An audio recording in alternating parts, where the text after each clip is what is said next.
Welcome, everyone. I'd like to call this meeting to order. Please rise for the Pledge of Allegiance. I pledge allegiance To the flag of the United States of America and to the republic which stands one nation under God, indivisible, with liberty and justice for all.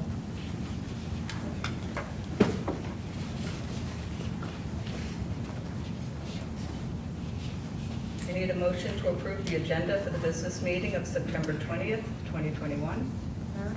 Second. Angela, thank you. Any discussion? All in favor? Aye. Aye. Everyone should have the auditor's reports for the 2020-2021 school year by Benadio and Company, LLP, Certified Public Accountants. And Mr. Tim Doyle will be presenting this evening. So with that, I'd like to turn it over. Welcome. Thank you. So the board should have received, thank you. The board should have received the audit packages. There were 4 deliverables included in that package, and also an executive summary, which I'll be going over. You should have received the audit of the basic finance, the extra classroom financial statements, a uniform guidance audit of federal awards extended, so this is your federal compliance audit.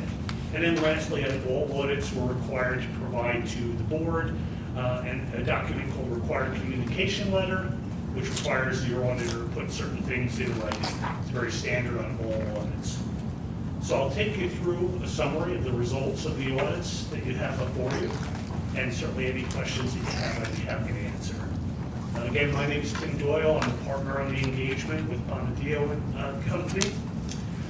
So the first area we're going to talk a little bit about is your school district annual audit of the financial statements. So this is the larger packet. It's your full financial statements. And our responsibility on that engagement is to opine upon whether those statements, including all the disclosures, are fairly stated in all material respects. We're also required, because it's a governmental audit, to issue a report on your compliance with internal controls over financial reporting, whereby if not in compliance, it could result in a material misstatement in the financials. So there's also what's called a governmental auditing standards report in that packet. So the first area is the opinion on the financials. We issued an unmodified opinion, which is the highest level of assurance you can obtain from an auditor. It means we were able to obtain sufficient audit evidence to support all the balances and footnotes within those statements. We also issued the governmental auditing standards report. There are 2 areas that we report on there. First is your compliance or your internal controls over financial reporting, and secondly, your compliance with laws, grants, and contracts that could have a material effect on your statement. So in the first area, your internal controls, we noted no material weaknesses or significant deficiencies in those internal controls. That's consistent with prior years with you. We did note on the compliance area, we noted 1 non-compliance with regards to your 4% unassigned fund balance. And I want to give some perspective there, and we did talk to management, your audit committee about it. You were at about 4.31%. We are seeing this standard throughout the state. We audited some 80 school districts. If you recall, at the time that you set your budget, you thought that the state was going to hold back 20%. And there were other things that were unknown as well. So what we're seeing across the board throughout the state is many school districts over the 4%, because you budgeted for one outcome and things changed all throughout the year. So that's not unusual, but nonetheless it is a non-compliance with the current standing law. The other area I draw your attention to in the report, there is a footnote, and there's also a notation in our audit opinion that you were required to implement GASB 84 this year. The GASB took certain fiduciary reporting that had previously been in the trust and agency and denoted that it needed to move to certain other areas. So the footnote maps that out as to what changed. You'll see the comment restatement in there. It's not a negative thing. When you implement a policy that has prior year or prior period effect, we're required to note what that prior period effect was. So you'll see that in the footnotes. It's actually footnote, let's see here. I think it was 13. 16. So footnote 16 maps that out what those changes were. But again, when you see restatement, not an error, it's just a restatement due to the principal change. So on your basic financial statements, those are the results of our reports. Before I go on to the other reports, any questions from the board? Yes. So for the 4.3, what is exceeded, is there a period of time other than yesterday when it should be adjusted? Well, the concept is any overage should go back into when you're considering your next budget. So that is what the law says, is that you should use that in next year's. Obviously, there's a timing issue there as well. But that is what they have. You're pretty close to at 4.31%. We've seen some much larger ones, but yes, to your point, it should theoretically go in the next year.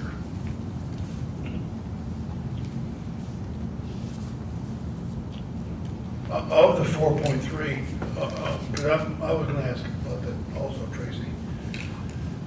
And with your experience, and maybe you'll, not I want you to count or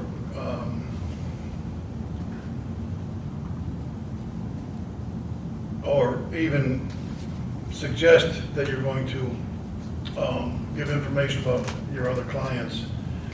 If there are higher amounts being withheld or held back from other school districts, just for an education purposes, what's the penalty? I mean, at what point do you get, because I see a purpose of retaining more, and I've heard from other business managers in other districts that they purposely violate the 4%. Because the penalty doesn't outweigh the benefits. Mm-hmm. Yeah, we definitely have seen even before this year some districts that have made that determination. Now, as auditors, our responsibility is if we see it to report it. But there are definitely some that have taken that approach and don't agree with the threshold. The law does say you're required to only use up to that amount of the 4%. I haven't seen anything concrete in terms of what beyond a reporting matter has occurred in that, other than OSC, the state controller, wants you to pay those monies back within the next budget. Thank you. Okay. All right, so we'll continue on to the other reports. The next report is your extra classroom activities financial statement. As you know, the state requires a separate audit of your student activities, and that is under the cash basis, so there are no accruals. It's just what your cash balance is at the beginning of the year, end of the year, any receipts, any disbursements. We did audit that set of statements, and we did modify the opinion, which is consistent with what you had in prior years and what we see throughout the state as well. It is a modified opinion for what we call completeness of receipts. So the concept is, because there is a lot of cash received, there are many different sites where it's received and many different clubs that are accounting for these, there's higher risk. And so what we do on all of our audit reports is show that as a completeness modification. And again, very consistent with what we see all throughout the states, not only in our reports, but other practitioners as well. Other than that, we did not know any issues on the extra classroom. And so really the opinion states that other than completeness of receipts, your statements were fairly materially stated. And again, that's consistent with prior years. Any questions on that report?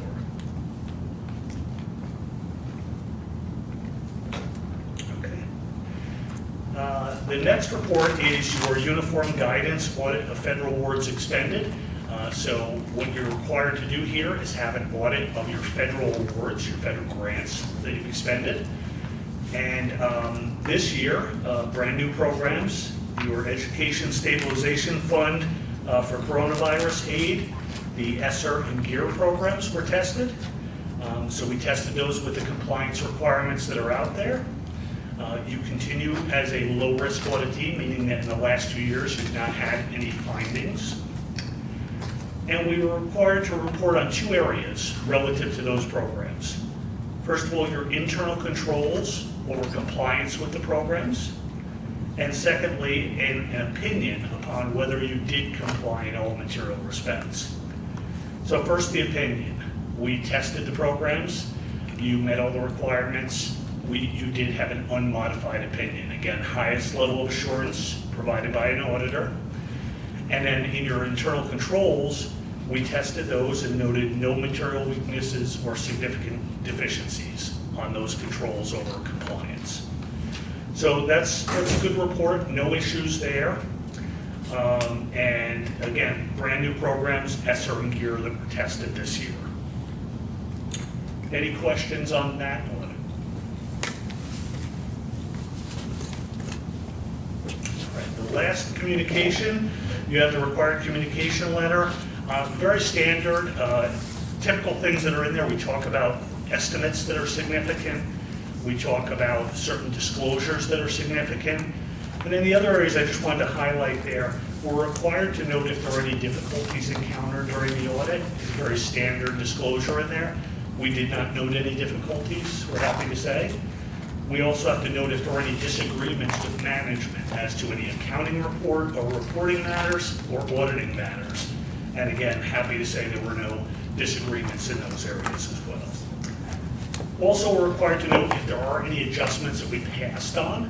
There was one adjustment that we've listed with the letter. It was an accrual on some retirement incentives, not material to your financial statements, but a difference that we noted, and we talked with management and the audit committee about it, and we passed on it. It's an amount below our materiality threshold. But we are required to list that so that you're aware. Yes? What is your threshold? In governmental accounting, you have what's called opinion units. And so each fund, the whole fund, they're all different because they're obviously some are larger, some are smaller. And there's a formula that sets a percentage but also adds on it. So it's not, unfortunately, I can't say it's 2% or whatever. The audit committee, we'd be happy to share our thresholds with. We don't share them publicly because we obviously don't want our auditees to know, well, what is the threshold that I need to be below. Seems very fair. Any other questions on the required communication letter?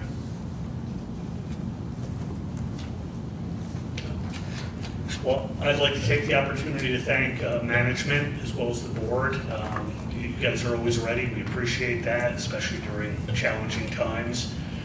So again, thank you to your staff, and if there are any questions, let me know.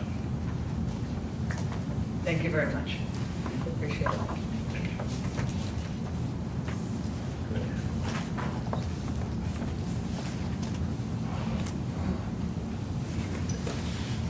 Now I'd like to move on to the opening of school and turn it over to the administrators. So I believe we'll be giving, or at least telling us how it's going. Let's start with the middle first tonight. Well, good evening, everybody. It's good to see everyone here tonight. Starting our 3rd week here today. The school it's been great to start the year off with all students in person. Our halls are definitely busy, and that's been a little bit of adjustment, but it's been great to see the excitement, and students are very happy. You know, enrollment in the middle school started out this year, about 258 students. So we're maybe about 10 or 11 less than last year. We're about, each grade level is fairly equal. Grade 6, 83, grade 7, 82, and our 8th grade about 93. Our new faculty members, you know, you've welcomed a lot of them at different things. We've had orientation this summer, but they're off to a great start. It's been great working with them. They've transitioned well into our middle school family. And also our 2 new administrators. In terms of being a shared building, middle school, high school, our high school principal and I are off to a great start. It's great working with her, and Matt Berkshire is off to a great start here, also acclimating himself K-12 in each of the buildings. So it's been great. They've been a great addition to our team. Just some of the things to start the year off, this with last year not using lockers, we definitely had on September 1st and the 2nd times for all our grade levels to come in. Our current 8th graders hadn't used lockers since March of 6th grade in 2020, and our current 6th and 7th graders have never. So we had good participation from families and students coming in and really opening their lockers, blocking their schedules, getting used to things, just to kind of ease some of the anxiety. And that also allowed some of our students that were fully remote last year to actually come in and be in the building without the pressure of moving quick with our bells and things like that, and having some time for that. And then we also opened up on September 7th after school, and there's a lot of people here that night, the day before school. So again, it's good to see so many people in the building with this, and I think it did really reduce a lot of the anxiousness that students have for that first day. Many of our staff members for each grade level are here to also assist with adjusted lockers and just to get to know them, to meet them before even the first day of classes. It was great to see a lot of our staff here. Again, with students, we've been working on, the consistent routines, especially, still with some of our health and safety protocols in place. So that's been constant, just reminders about that, what's appropriate, so that we're continuing to stay in school in person, and that the students are doing a great job of that. Our library this year is back open again. If you recall last year, and this goes for both middle school and high school, we were using it more for students that didn't have good internet connection at home. So it's been great seeing students in here, and I think as of today, to middle school and high school, over 500 books have been signed out, so that's awesome to see that students are grabbing books and reading. Open houses tomorrow. We're doing some virtual Google Meets and some videos, different things between 6 and 8 tomorrow. So again, looking forward to making some connections with our parents and our families. I've also, since the past week and a half, been in to talk to all the grade levels in individual classes to really, again, go over our PBIS program, along with just reinforcing the code of conduct and some of the expectations asked of students in that. And it's been great to talk to the students, and they've been very attentive and asking questions too, so it's nice. And then just as a building, we're continuing we did a lot of great work this summer with our faculty and staff between creating our DCEP and then working on our SEP plan for the middle school. We talked more about that today as we're really, now that we're kind of have worked our way into school, now really starting to take a look and focus at some of our commitments this year, they're called, for what we want to do in the middle school to keep moving forward with things. And again, as we look at those commitments we created, it was creating commitments that we really feel will be sustainable, and we know we'll continue to keep doing processes and initiatives going forward, as we're looking for the best with our students. So again, like I said, it's been off to a good start, and again, it's been great to see everybody and all the students here, and I think it's a good feeling for all. So thank you. Any quick questions, or I'll turn it over to who wants to go next?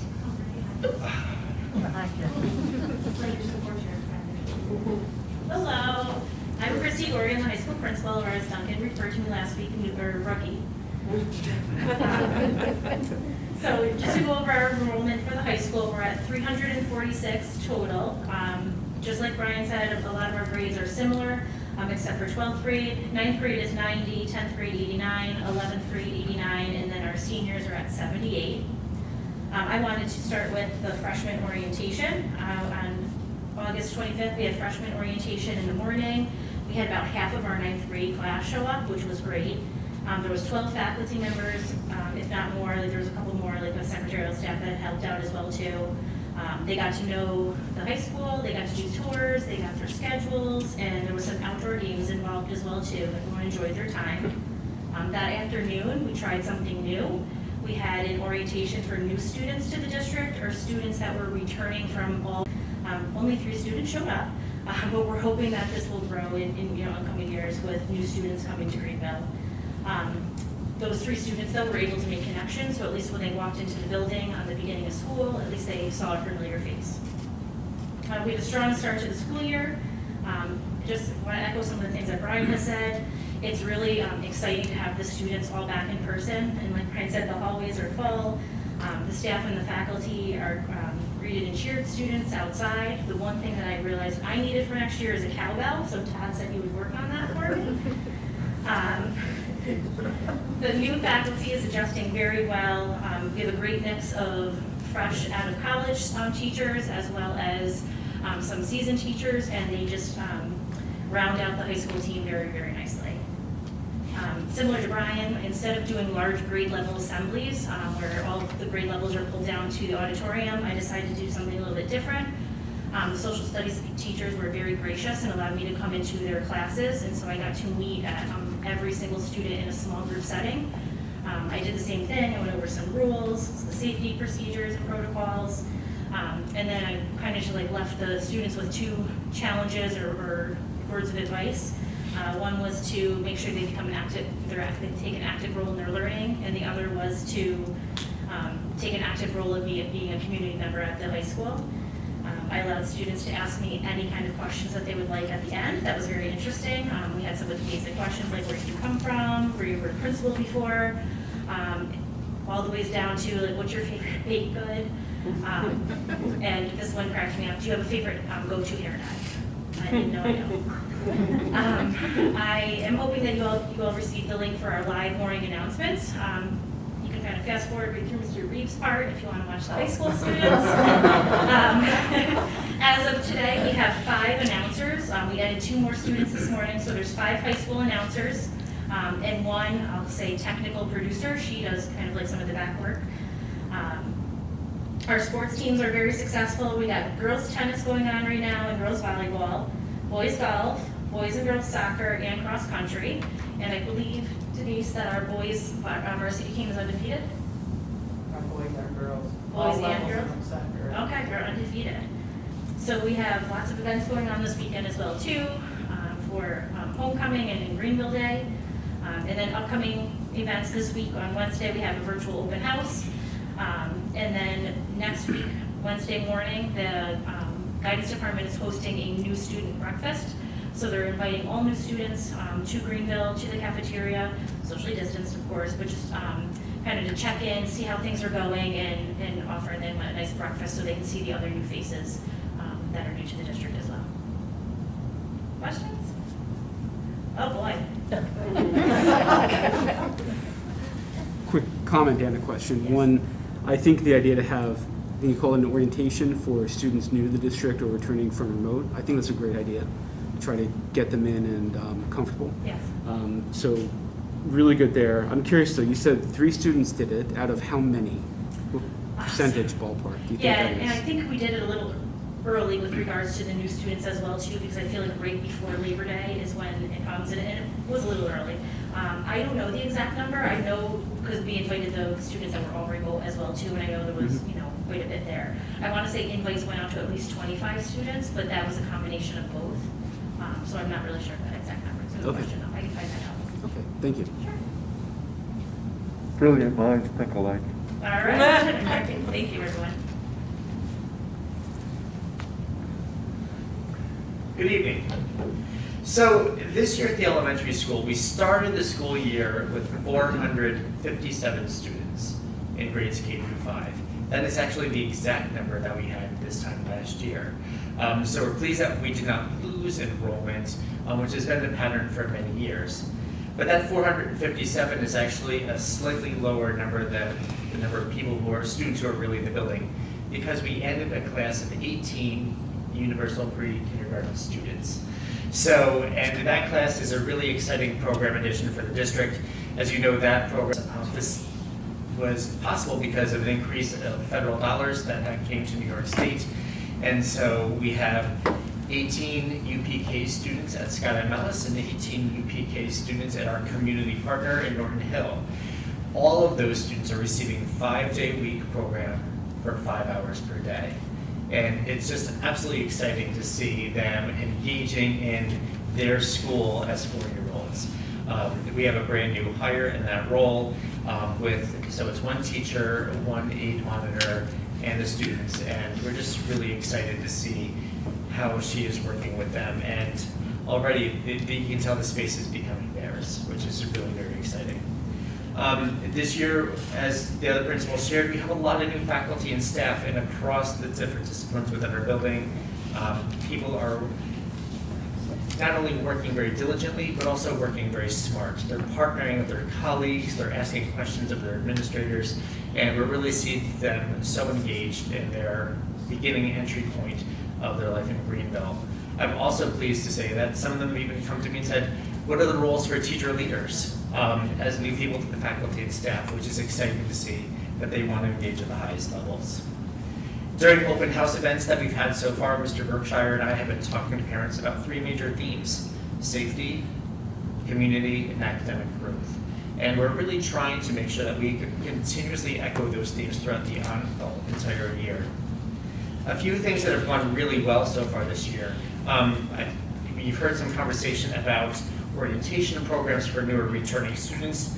At the elementary level, we took a different twist on this, and we used the Ellis Hallway Walk to encourage people to come into the building before we knew that the teachers and students would be in the classrooms, and we may not be able to have a lot of guests in the building.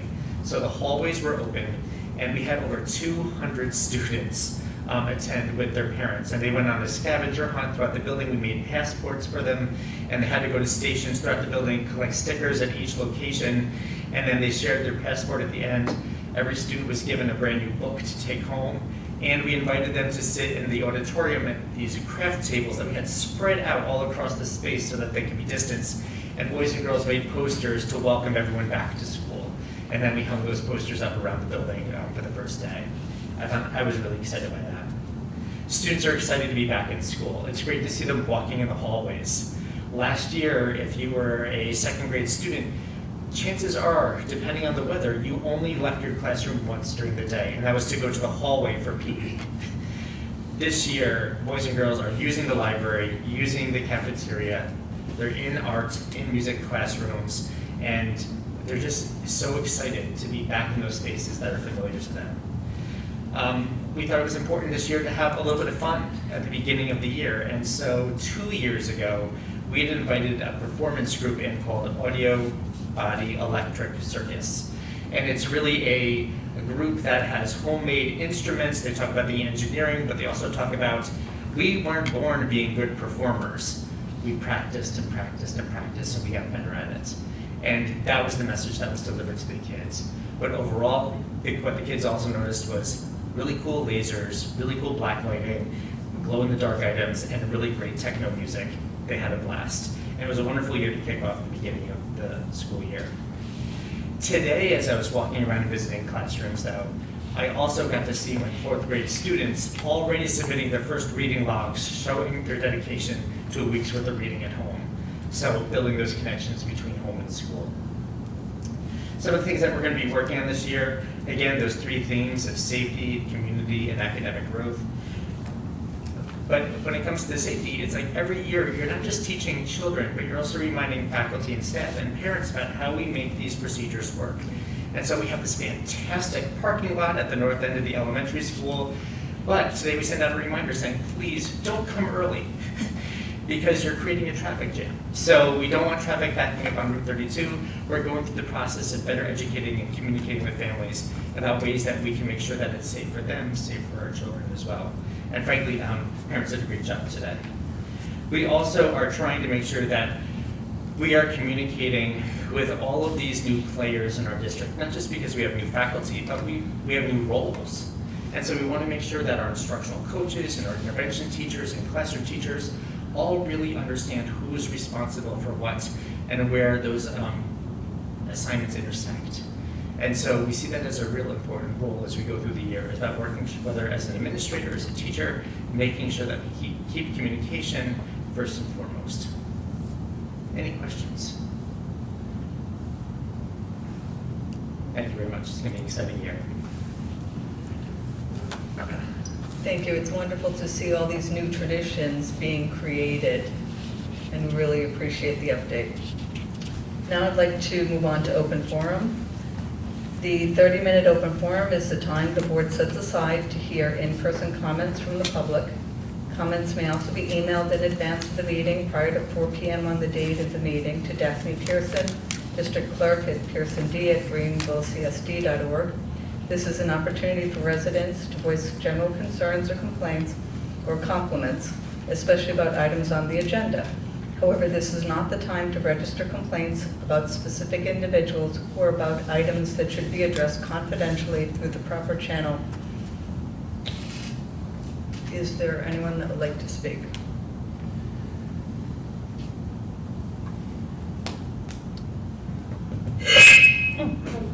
Sorry about that. We're learning technology. We are. I did receive, actually the board received on Sunday, the 19th, the board received a 2,965-word letter with 2 attachments from Ms. Erica Brewer. The letter asks numerous questions which the board will need to discuss in order to provide an answer in a timely fashion. Ms. Brewer requested that this be read during open forum and discussed in executive session. In the interest of time, the first 2 paragraphs will be read aloud. We wish to share her question with the public and recognize that this does not begin to capture all the information communicated by Ms. Brewer in her correspondence to the school board. To the members of the school board for the Greenville Central School District, my name is Erica Brewer, and I have been a volunteer assistant soccer coach for the Greenville Girls Modified Soccer Team for the past 4 years. For those of you who are unfamiliar with the volunteer coaching requirements for Greenville athletics, they are the same as that of a paid coach. The requirements are time-consuming and expensive.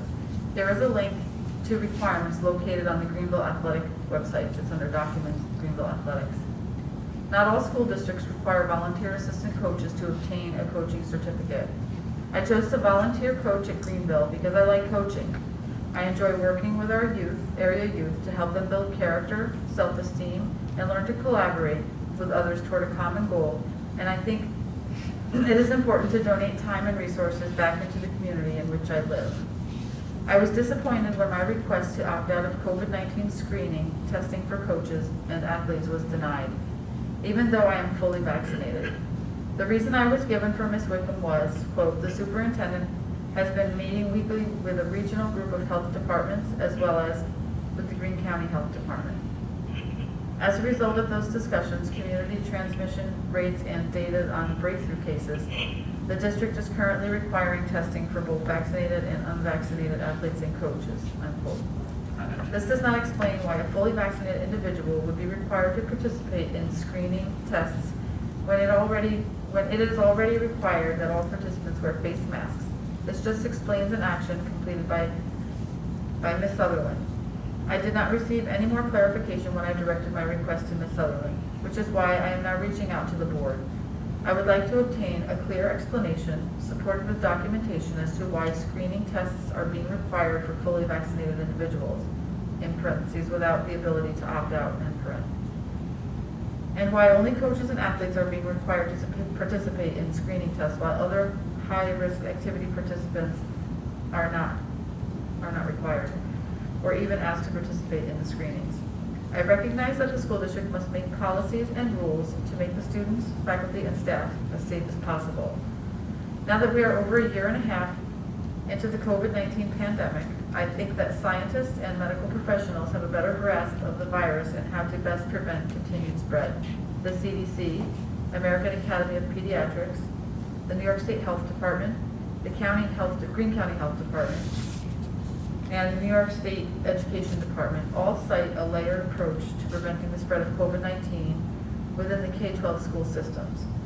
Primarily, they all cite vaccination as the primary way to stop the spread, but they also suggest looking at various factors to make a decision as to masking, social distancing, sanitizing, and testing/screening.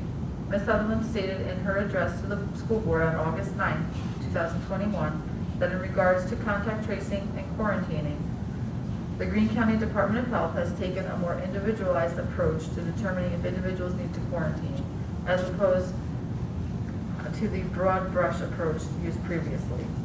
I request that the same individualized approach be used upon request in regards to the required COVID-19 screening tests for coaches and athletes.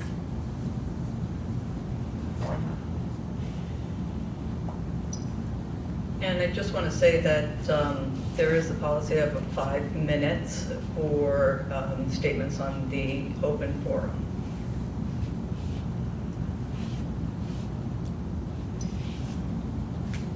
Are there any other individuals who would like to speak?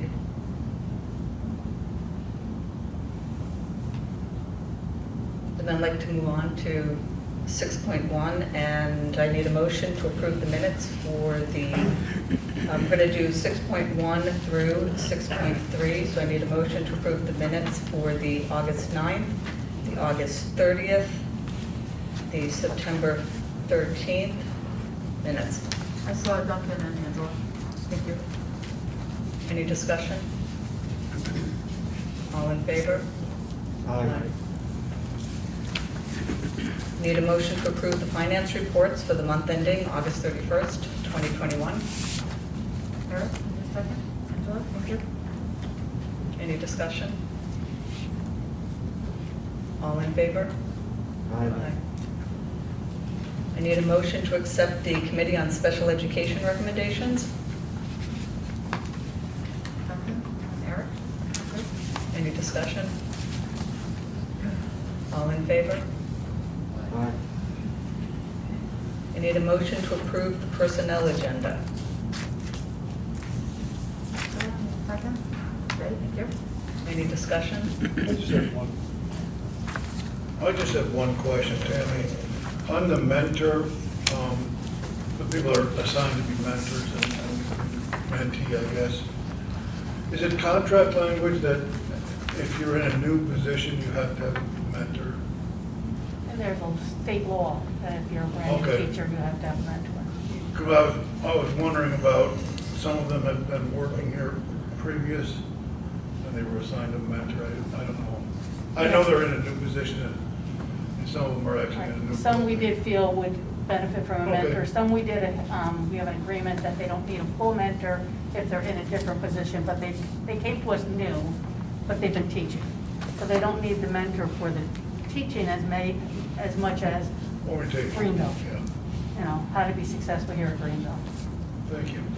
I just wondered if it was required or. So Good some are practice. required, some are decisions. Any other questions? All in favor? Aye. Aye. Need a motion to accept the auditor's report for June 30th, 2021 by Benadio and Company, LLP, Certified Public Accountants. Duncan and Jim. Any discussion? All in favor? Aye. I need a motion to approve the intermunicipal tuition agreements between the Greenville Central School District and Vernon Knox Westerlo, Catskill, Coxsackie Athens, and Wyndham Ashland Jewett Central School Districts for the 2021-2022 school year. Second, Jay. Any discussion? All in favor? Aye. I need a motion to approve the intermunicipal agreement between the Greenville Central School District and the Cairo-Durham Central School District for transportation of Greenville students to Wildwood, Latham, and Tech Valley High Schools for the 21-22 school year. Angela, need a second? Jay. Thank you. Any discussion? All in favor? Aye. I need a motion to approve the contract between the Greenville Central School District and Costello and Silke LLC for services related to the superintendent search process. Eric, Jay. Thank you. Any discussion? All in favor? Aye. I need a motion. I need a motion to approve the contract between the Greenville Central School District and Gallo Construction Corporation in the amount of $130,700. Eric, second. Thank you. Any discussion? Duncan? No, I thought you said I need a Oh. second. Any discussion? All in favor? Aye. I need a motion to approve the 2021-2022 budget development calendar.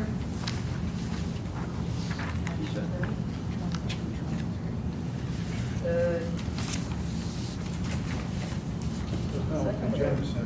Yeah, I think it's like, it's, everybody has a budget copy of it. Document so says Yeah. 22, 23. And I have a copy of it and everything, so this is corrected to say 22-23. Okay, we will correct it to say 22-23. Thank you, good catch.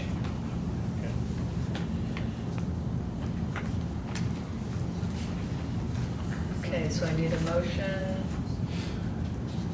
Second, Jim? Any discussion other than the correction? All in May I favor? ask a question? Yes, Don. Where is the correction needed? So if you, the actual budget development calendar though, isn't it In the the subject line, it's just here. In the subject line. Oh, on the agenda? Yeah. Yeah. Oh. The agenda. Calendar I'm itself looking at is the fine. calendar, and it's fine. No, yeah. Any more discussion? All in favor? Aye. I need a motion to approve the building level emergency response plans for 2021 and 2022. Any discussion? All in favor? Aye. I need a motion to approve these surplus items.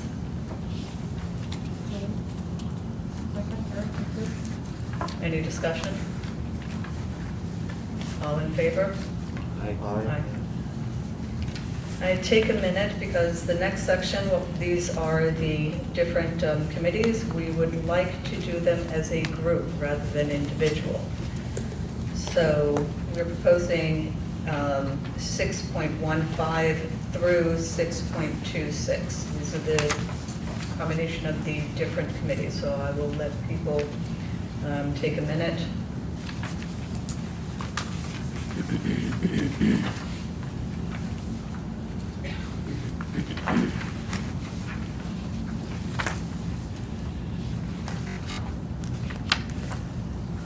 In fact, while people are reading it, I will list, this is the district level team, the building level team, the policy committee, the code of conduct, the calendar committee, the district safety council, the district facilities committee, the gifted and talented, the health and wellness, the mentor committee, the professional practices, and the technology committee.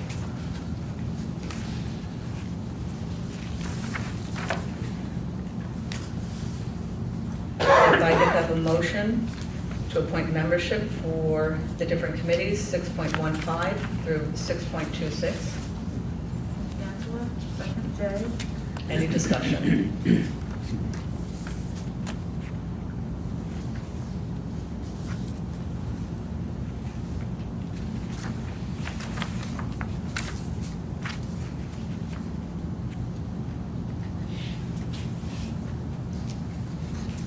I see people still going through it, so I will wait a few minutes.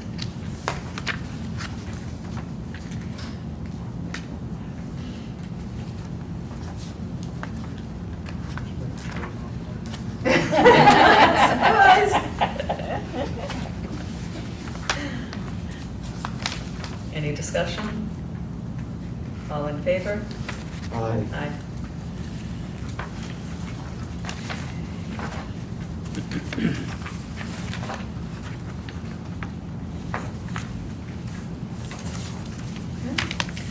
Now I'd like to turn over for discussion. We have the CTE certification for Todd Hilgendorf, the Director of Curriculum, who will be discussing this topic. Welcome.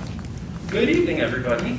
So I'm here tonight to give a brief share of the CTE process that we've updated the board on a couple of times.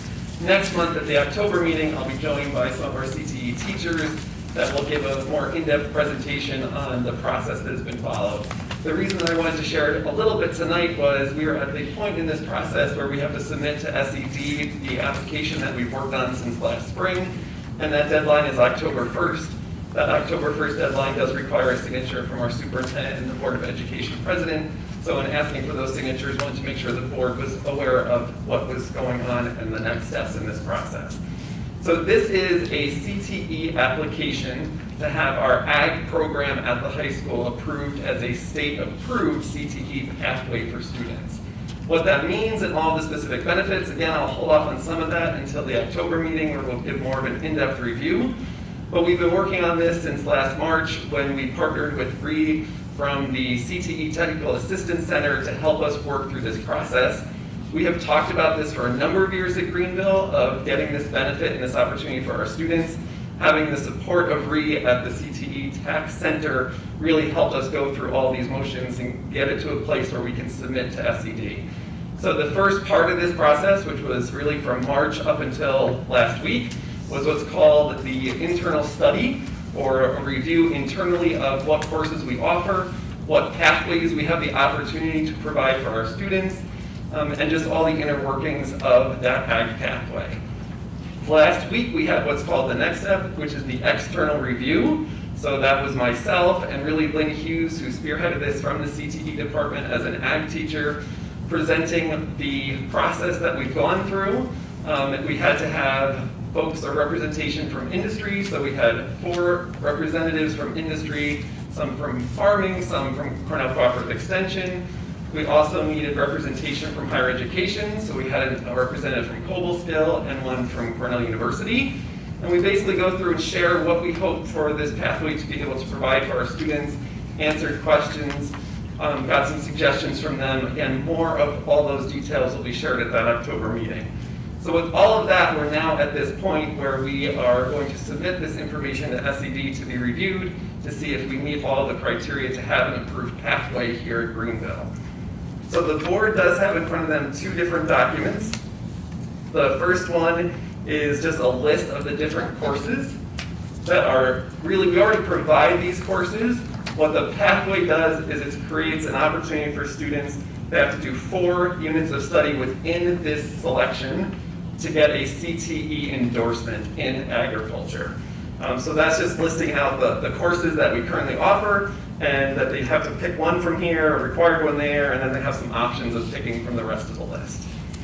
And then the other document that I provide a copy for all the board members tonight is the first part of that application that does require the signatures. It really just outlines that we are looking for SED to review the work that we have done and approve our ag program as an ag pathway. I do want to shout out to Mr. Finch, who also joined us for our external review as a board member, and also his previous life as CTE teacher, so thanks for joining us for that. Any questions or any other information that would be helpful tonight? Again, more details and formal presentation to follow. I just want to say that we've been talking about it for a while. It's very exciting. I think that it's a fabulous opportunity, and it also gives Greenville a nice point of differentiation. We know that we have a group of students that love this, and so as we look to establish connections with school, it's fabulous. I can't say enough good things about it. So thank you. Thank you. I'd like to chip in with Tracy on that. First of all, Todd, I think you did a great job bringing all those people together on that review. Quite frankly, I was very surprised at who was in attendance. And it was nice to see Miss Basilico. I hadn't actually seen her in about 20 years, but I and her and another friend of ours worked together back during budget cuts. We drafted a letter. I wonder if she would remember this, that we sent to the state ed to try to save our programs, and now we're talking about expanding them beyond. I did appreciate Lynn's comments that were reflecting on your concern about kind of controlling her growth, because I can see the excitement that they're very excited about this. The teachers are, but I would suggest that they have great success at a small point, and then let them go. And then if they get a new building, then they can go a little more. One step at a time. Thank you. Thank you. I'd I'd like to move on to board members' topics for discussion at a future meeting. Does anyone have any suggestions?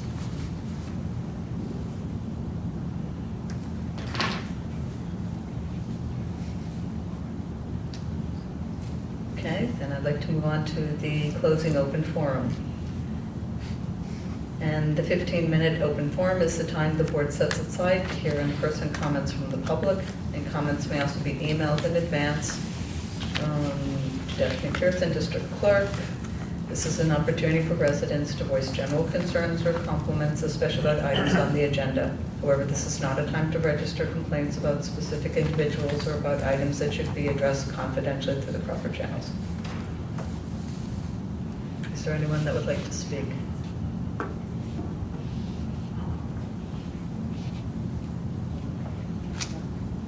I don't have anything. Okay.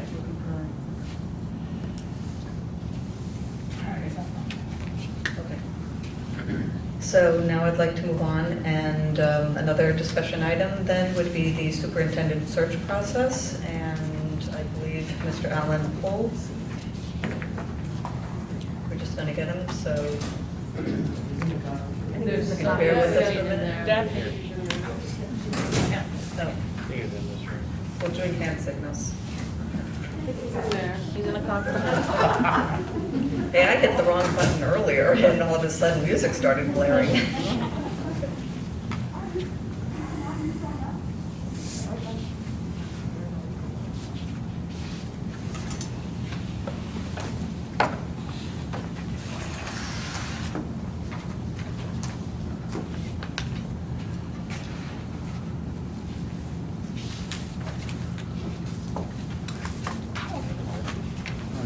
Very good.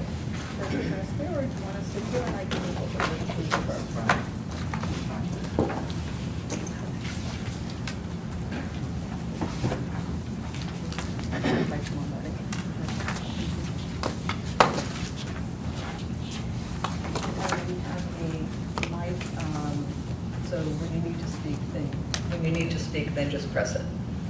Thank you.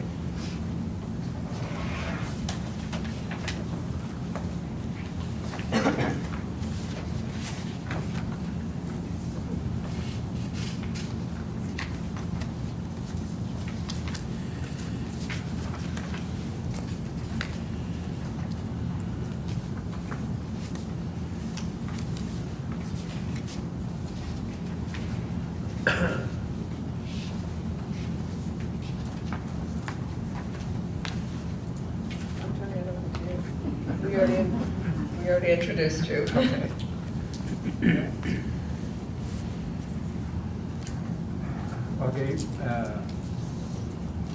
Good evening. It's good to see you again. We got a lot accomplished last Wednesday when we met, and so tonight's meeting is really a follow-up to that, to finish the planning conversations that we began last week and to continue to move this planning process forward.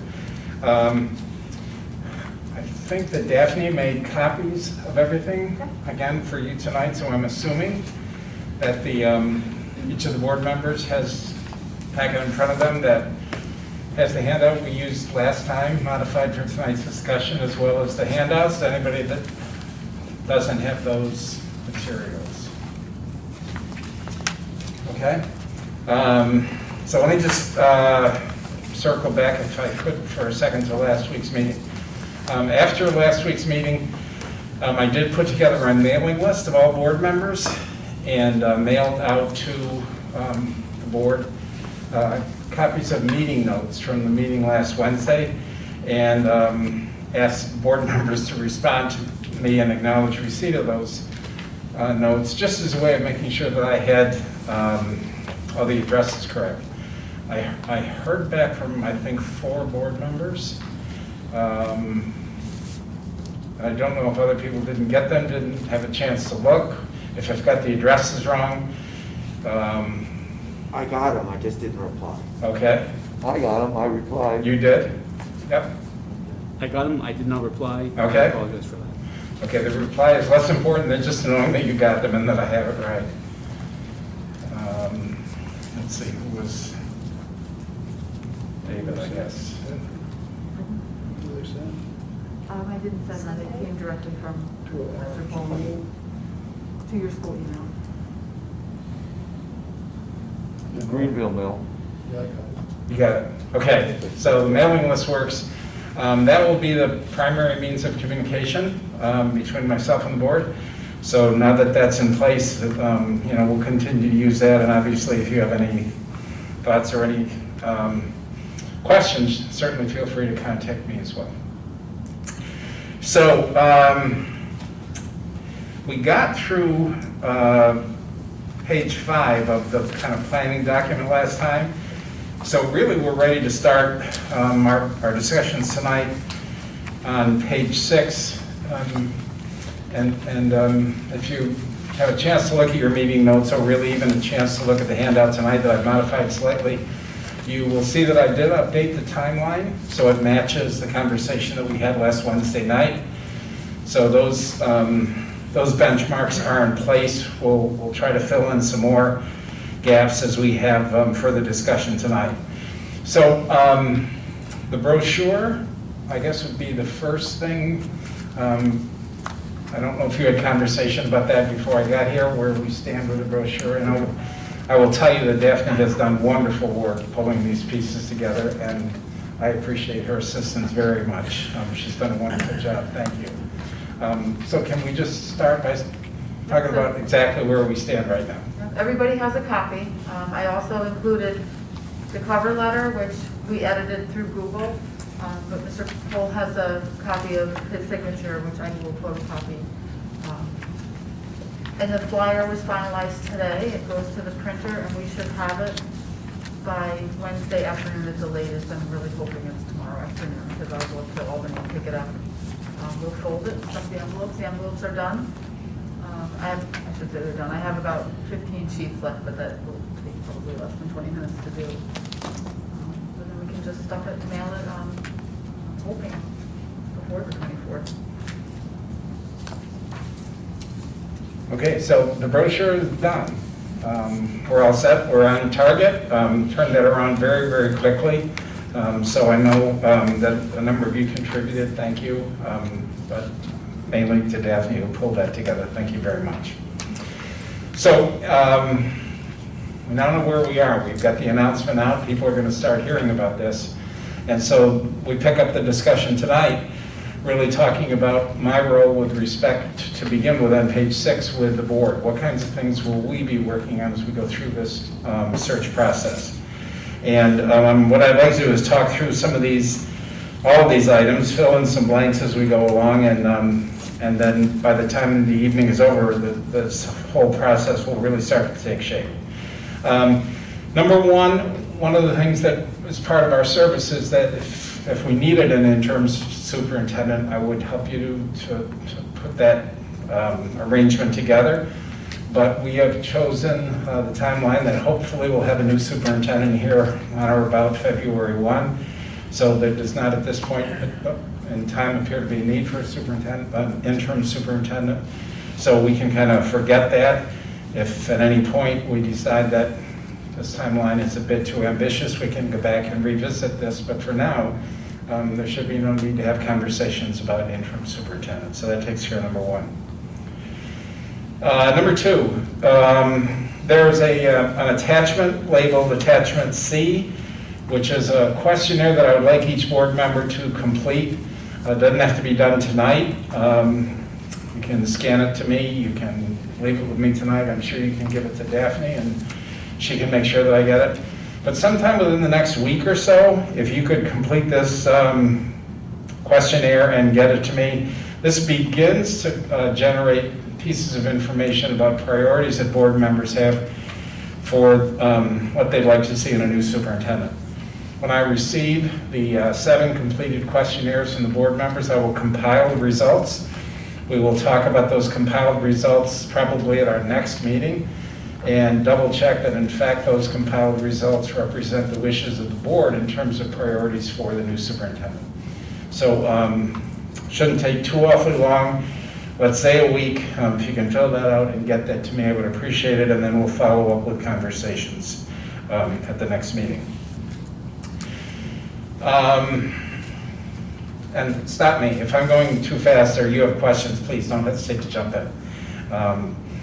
So number 3 is a question that we talked a little bit about earlier, and that is whether or not the board has any interest in soliciting from the community, staff, students, any group, their thoughts about priorities for what characteristics they'd like to see in a new superintendent. One of the ways that, that we can do that is to create a survey that would be put on the district's website. We would notify the community through newsletter, any means you have in communicating with the community. We could communicate with the students, we could communicate with staff, really anybody who wanted to complete this survey to give you some feedback about those things that the community, the staff, and perhaps the students have as priorities for the new superintendent. So the attachment that you have is kind of a survey related to a superintendent search that is in kind of generic form, that if the board was interested in soliciting this input from a number of groups, we obviously would put Greenville's logo on it, we'd put in the appropriate dates about when to get it completed, and we'd get it up on the district website so people could start completing it. As people completed it, up to any given deadline, I would then take the results of that and prepare a report for you that kind of talks about those priorities that whoever fills out this survey has with respect to the new superintendent. So if the board is interested in doing that, this is a tool that we can use to gather that input from other groups. Again, if you decide you're not interested in doing it, that's fine too, but I did want to give you the opportunity to have a conversation about whether or not you'd be interested in soliciting that input from other outside groups. How many would you consider, how many individuals, or like the Rotary Club would be one, in my opinion, but I'm not sure, I'm asking that. How many would you consider to be a worthwhile survey? I would say if we got 230 responses, somewhere there, that would be a pretty representative response group. That's a lot more than I thought, but that's good. Yeah, and better. I mean, this is set up so that individuals take this survey. Yep. So if there are 10 members of the Rotary Club, all 10 people could fill it out as community members. Yep. So that's how I would get to that number of a couple hundred. Okay. So one thing I would ask Daphne, Questar has used surveys before, and they had one that was dynamic. Once you filled it out, you could see where you were. Are you remember those? Have you used those? I'm not really sure. Boy, I gotta look. Who else is on the board now? I've seen dynamic surveys. You've been on long enough. We filled out surveys with Questar that way, correct? Right, or even NISBA sometimes has the different surveys, and then like you said. Yeah, I've forgotten the name of it, but it might be worthwhile to look into that, because if you're gonna have that kind of a thing, that would help Alan put this together really quickly. It's a piece of software that you sign on to, so I would check with Questar if that's appropriate and see if that's available. Tammy, you remember what I'm talking about? They do have a software for the surveys that they send out. Yeah, so I don't know if we can, I mean, I think a simple Google survey will also It work gives for you all something the like that. first, yeah. if Google would work, that's fine. If you think Google would work for you doing that, that's great. Okay. What would be the deadline for having responses back from the different stakeholder groups? I think we just have to figure that out when we get our dates settled tonight. Usually if we leave it out for 2 or 3 weeks, I think we'll get a pretty good response, and there's certainly plenty of time to do that. So I think when we settle on the dates that we're going to talk about tonight, we could frame an appropriate time for the survey if it's something you want to do. Off the top of my head, I don't have a date, but we could figure that out. My only thing with the survey is, as long as we identify the different groups, then I would encourage us to do it anonymously, because I think that we'll get better responses. back. We do run the risk of either people spamming it, and so all of a sudden, if we have 2,000 responses, there might be an issue there. But I think it's a small community, it's worth the risk for that, so that would be my 2 cents. You're saying number one, don't include number one? No. What I'm saying is we include number 1 so that you know and you can cut the data according to Okay. the different stakeholders, but not ask for names. Right. Yeah. It doesn't. Alan, would you be talking about almost this identical? Well, we could start with that. If the board, I would say, if the board has any questions they'd like to add, we can certainly add them. We can certainly modify any questions. We can delete any if there's any the board is not interested in. Again, this is one of those things that rather than say, let's do a survey and start with a blank sheet of paper, if you want to do a survey, here's a place to start, and certainly would welcome any changes that the board would have to the survey itself. I see no immediate problem with this document here, but I agree that, or I'm going to state that I definitely want to have input from as broad a spectrum as we can get. Okay? Iskayuna just did a survey on their website. I don't know if it's still up or not. I may have a copy that I can forward you. And then I can forward it to everyone, and then we can look at the questions that they asked. I think there were 5 questions that they asked. Oh, really? Comprehensive. Absolutely.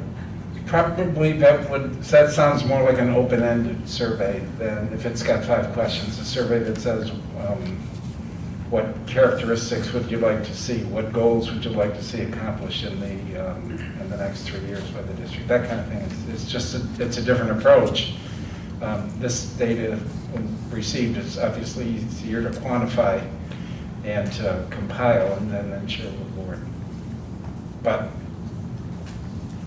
Maybe the way to capture that would be just to have one open-ended question, for everyone to review this, make sure that it captures all the different elements, but then still tell us what you would like us to know.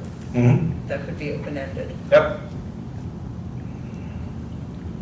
A thought that just came to me, Alan, and Tracy, is tell us what your experience shows you as far as using the survey and how it played out along the process as far as finding a new superintendent. I could imagine you're not going to make everybody happy. Right. They fill out the survey, they say, geez, I gave you my input, how come you ended up with this guy, girl? I just wondered what the end play of this document would be. It's another piece of information that gathers the thoughts of people who are going to be impacted by this decision. It's not, we're going to review application paperwork. That's a piece of the information. I'm going to do screening interviews, and I'll share that with the board. That's a piece of information. The board will do interviews. That's a piece of information. Board may do a second round of interviews. There may be other people doing interviews. There's the survey. It is one piece, one more effort to gather as much input as is reasonable, as we go along. But there's no one piece of information that's going to be gathered that's going to pick the new superintendent for the district. So it's another piece.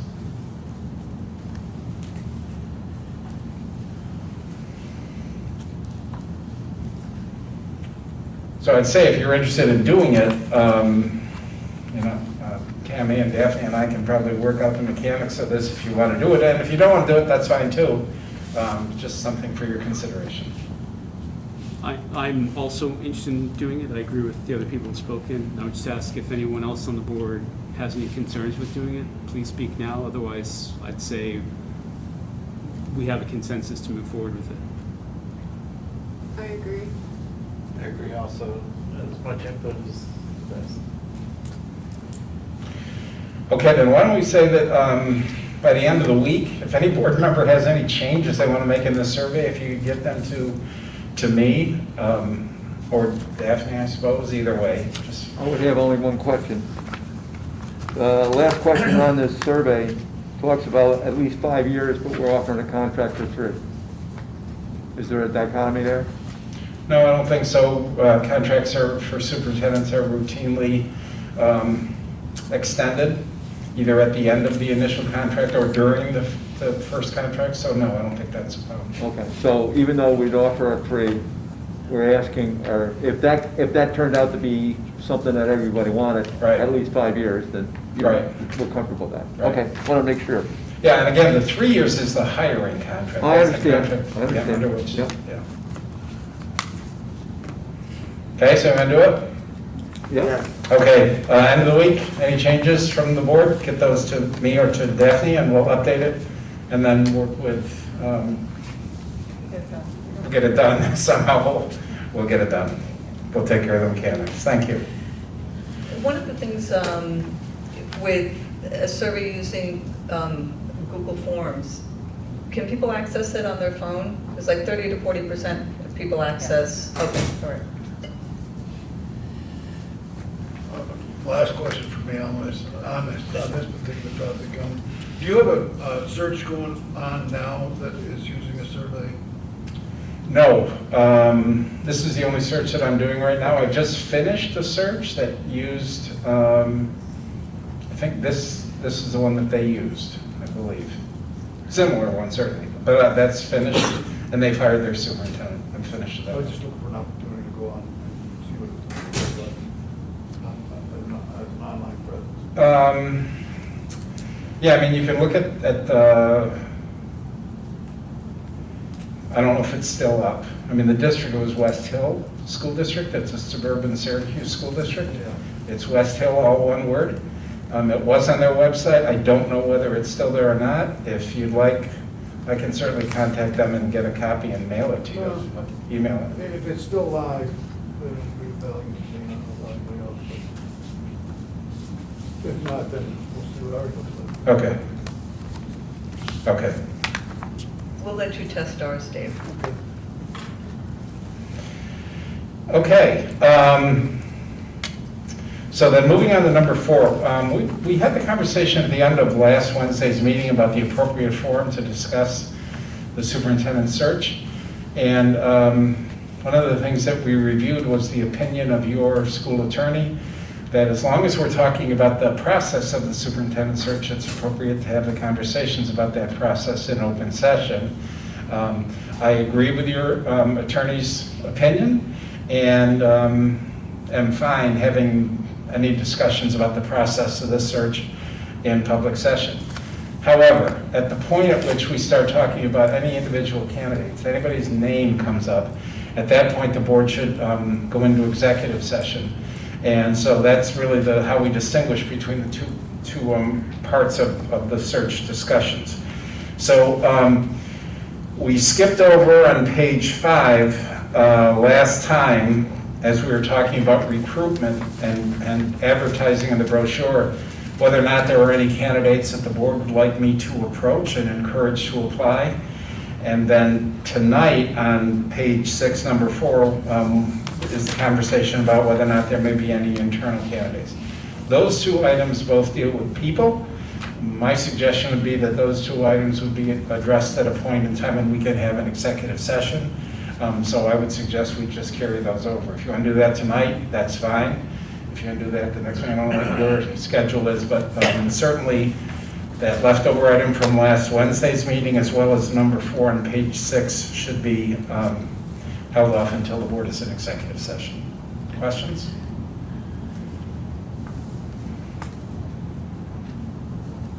Okay. Okay, so then,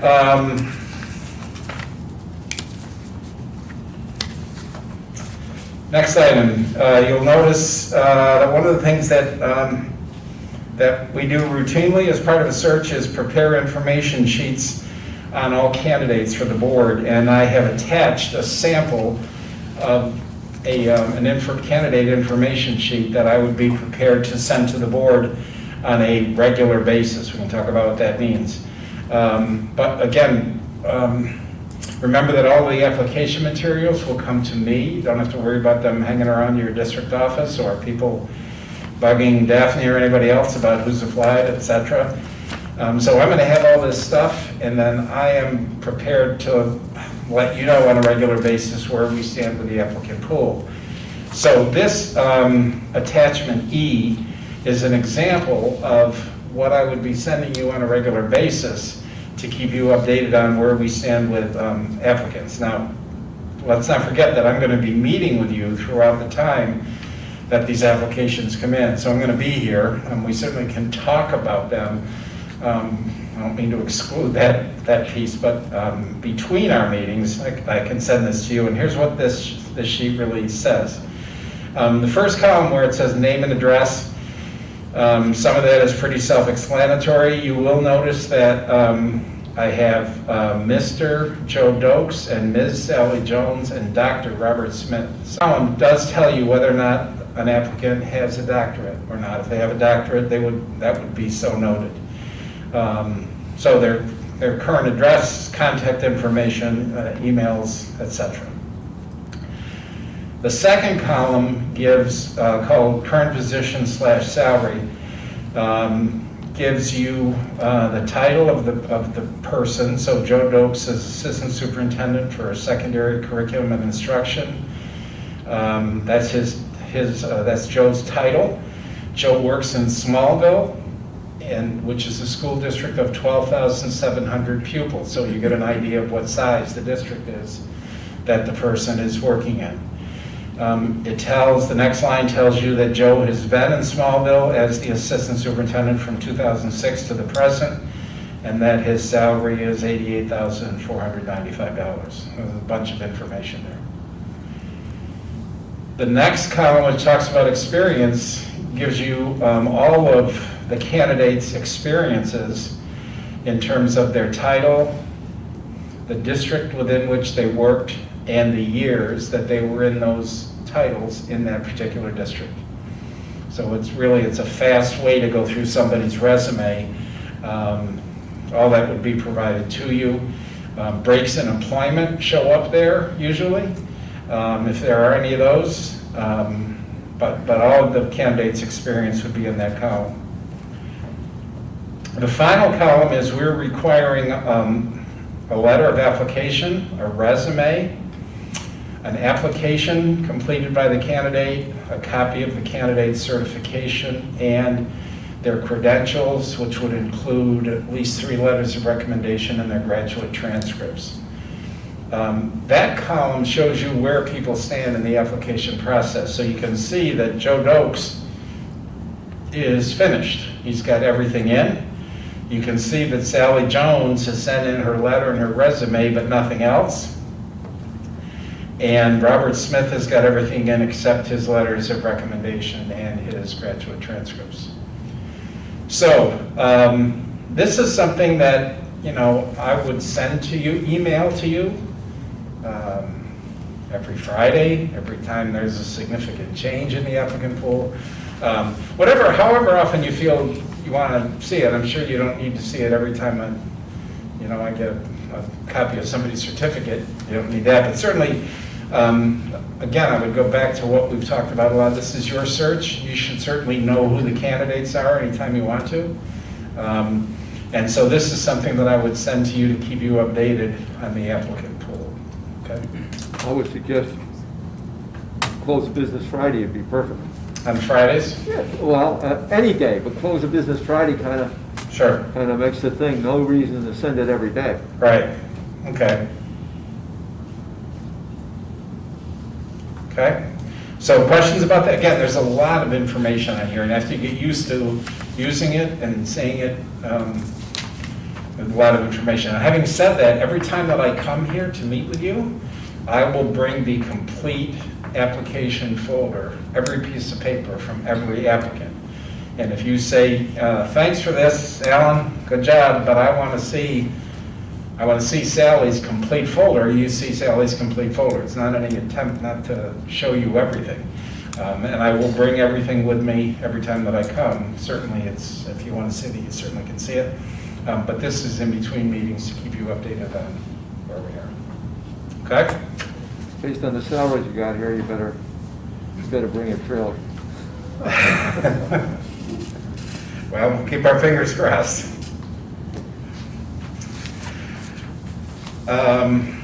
Okay, so another thing that I do, certainly number 6 is one of the most important things that is undertaken, and that is to do reference checking, not only to receive all the applicant materials, not only to make sure that everything that people have sent in is complete and authentic, but also to do reference checking for all candidates. That's really important. A lot of people's paperwork looks really good, and you find out very quickly that the story behind the paperwork is not quite as good as the paperwork would appear to be. So checking on people is really an important part of this service. I would also, that goes into number 7, as I go through that process, there will come a point when I will meet with you to go through every application that we've received, and then give you my thoughts about who I believe might be the strongest of the candidates in the pool. In addition to all the paperwork and the reference checking, I will also do screening interviews with candidates who I believe are ready for this type of position prior to me meeting with you on sometime end of November. And I will come to that meeting prepared to share with you my thoughts about the candidates based on all the paperwork, all the reference checking, and all the screening interviews that I will do with people who are ready. I will not do a screening interview with everyone. There are, invariably, there will be a high school biology teacher who's in his 2nd year in Brooklyn who believes he's ready to be superintendent in Greenville. Probably not. So I don't do interviews with everyone.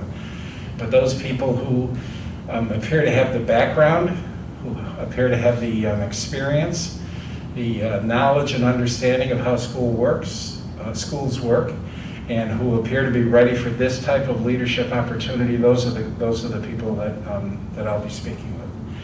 So as we go to number 8 and fill in some dates here, we can talk about, again, sliding in some other dates about when we can meet to get that list of people that we're going to interview.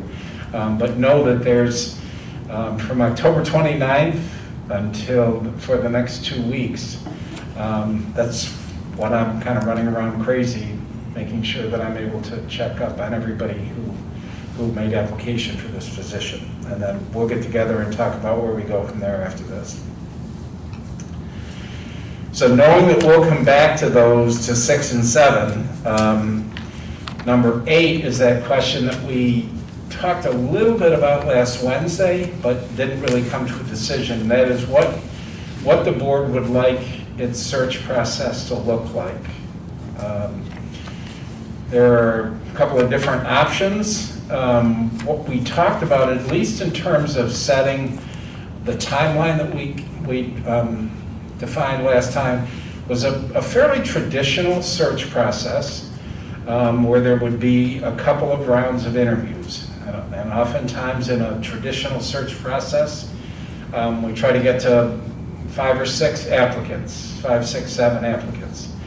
And those applicants would be would fall out of the entire applicant pool, and they would be invited for first round interviews, and oftentimes the first round interviews are with the board, and with the board only.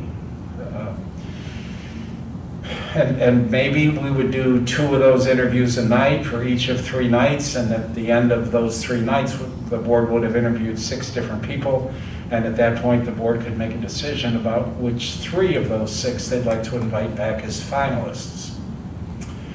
Now, in a traditional search process, finalists are usually invited back for a full day each. And during the day, each of these finalists might tour the community, might tour the school, and might have interviews with different stakeholder committees that the Board of Education might be interested in creating. If that's the case, you'd have 3 days with a finalist in each day who would be here all day long, and then probably would meet with the board in the evening for the final interview between the final candidates and the board. Again, 1 candidate for each of 3 days. If it's the wishes of the board to have stakeholder groups involved in the interview process, then this traditional approach to doing a superintendent search can work very nicely. So we've had a conversation around this traditional type of search, but you haven't made a final decision. I've described it. That's kind of what it would look like. But again, you don't have to do it that way. But if you do, that's one option. That's, I would say, what most boards tend to do. But again, that's up to you. So, does that sound good? Do you have questions about that? You want to do something totally different? You want to throw out some ideas and we can react? I'll start off by saying the approach. Sorry. Start off by saying the approach sounds good to me. I would be in favor of having committees also. I think at some point we talked about several, including staff, community, students. Maybe there are 1 or 2 others we can also work out. But either way, I like the traditional approach that you talk about, including the committees.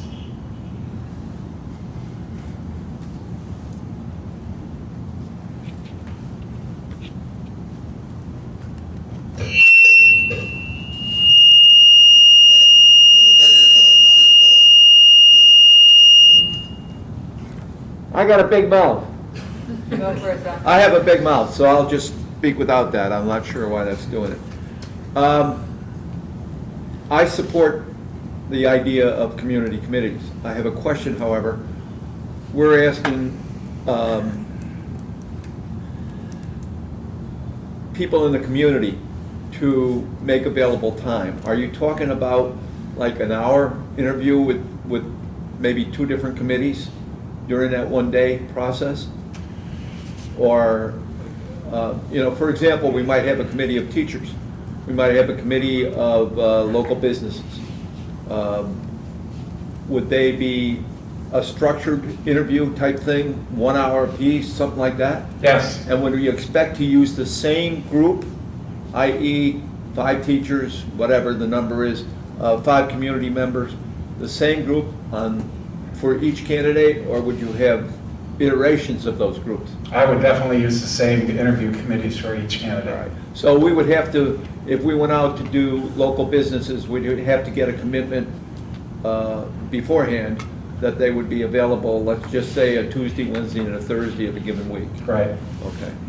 And also, prior to the interviews that week, I would come down and do a little workshop for everybody who's involved in the interview process.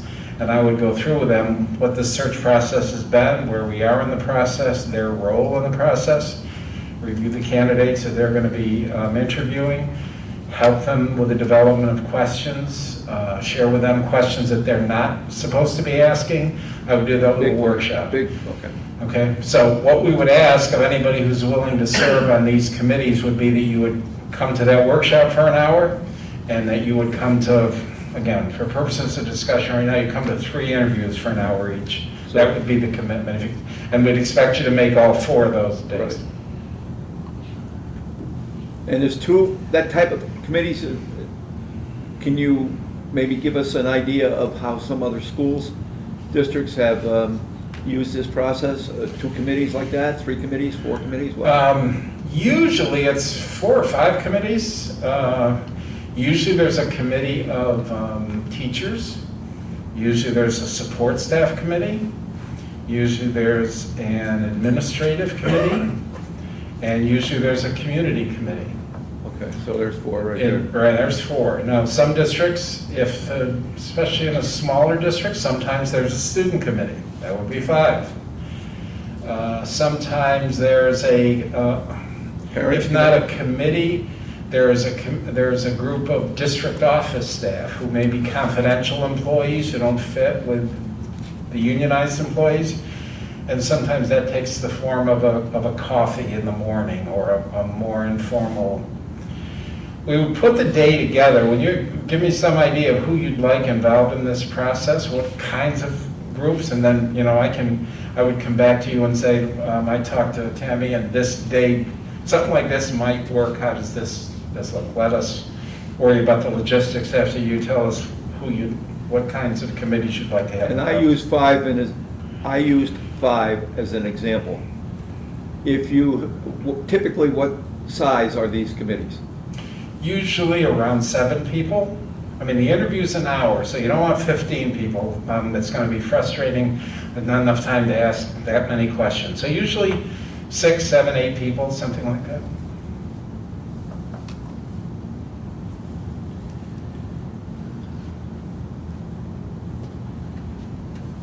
Well, if you have 5 or 6 committees, and in a day,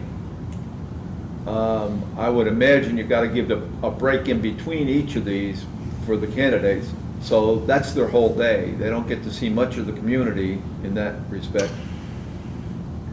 Again, I would say the important thing for the board is to decide who you want involved, and then let us take a shot at designing the day. And if we can't do it, we'll tell you. I'm just brainstorming here. Yeah. I missed the the other Wednesday thing meeting. is, I apologize. I missed the Wednesday meeting. You know, the other thing is, you know, the day of the superintendent's a busy day.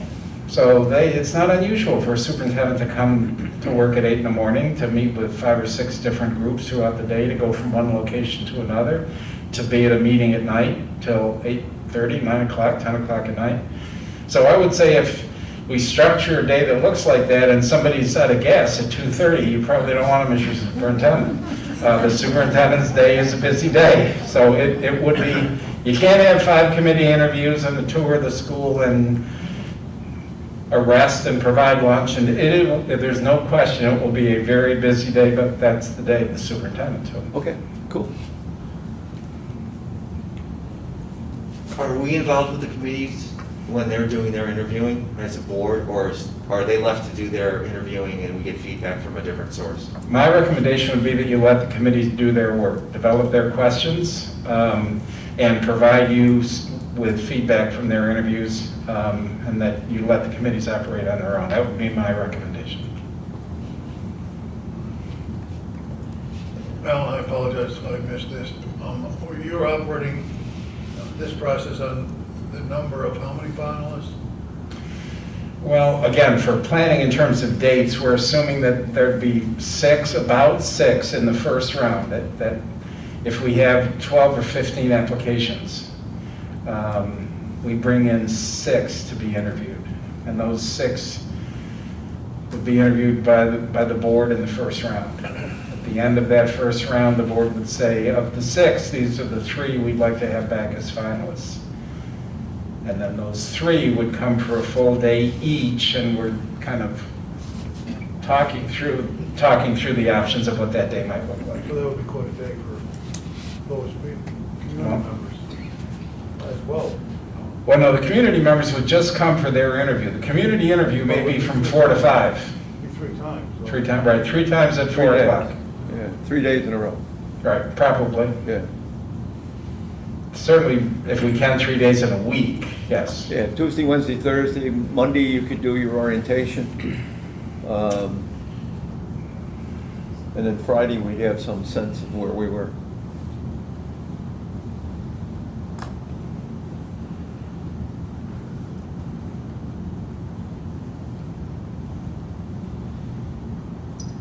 I like the idea of involving as many people as possible. The individual stakeholders that you mentioned, I have 6.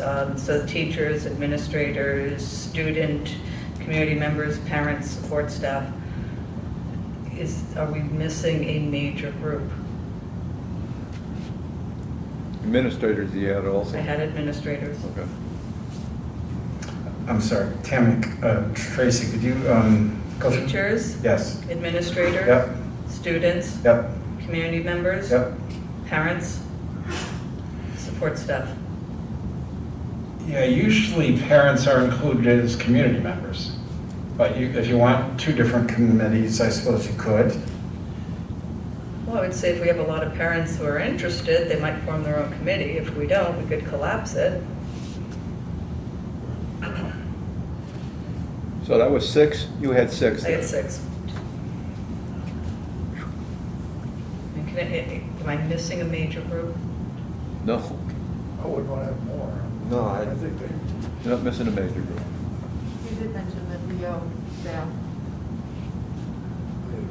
but I have to work under that person. That is a very good point, Daphne. Thank you. So, This is a thought. right. Or even a couple of us, just join another.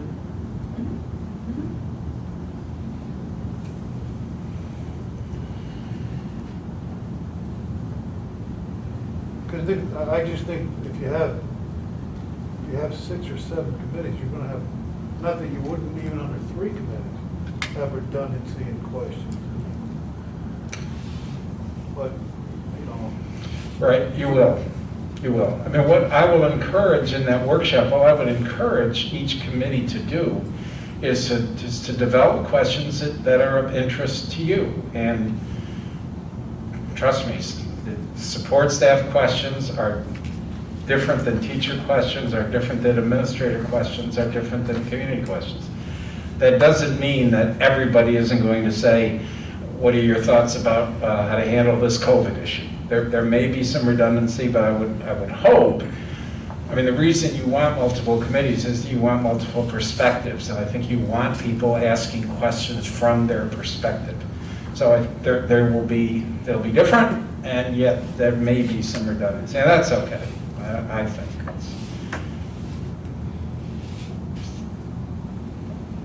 The time goes very quickly. But if you have an hour, and if we're going to do 6 or 7 committees, I mean, would have to work on that, what that day would look like, but it's not going to be more than an hour. And so if you have an hour and you bring someone, a stranger into a room, and you do some kind of introductions, and then you interview, and then you provide time for the candidate to ask the committee a question or two, and you say goodbye to that candidate, the hour goes very quickly. So that's why I'm going to encourage them to think about your perspective. What's important to you as a member of the clerical staff? What's important to you as a member of the teaching staff to ask? And that should be the priority.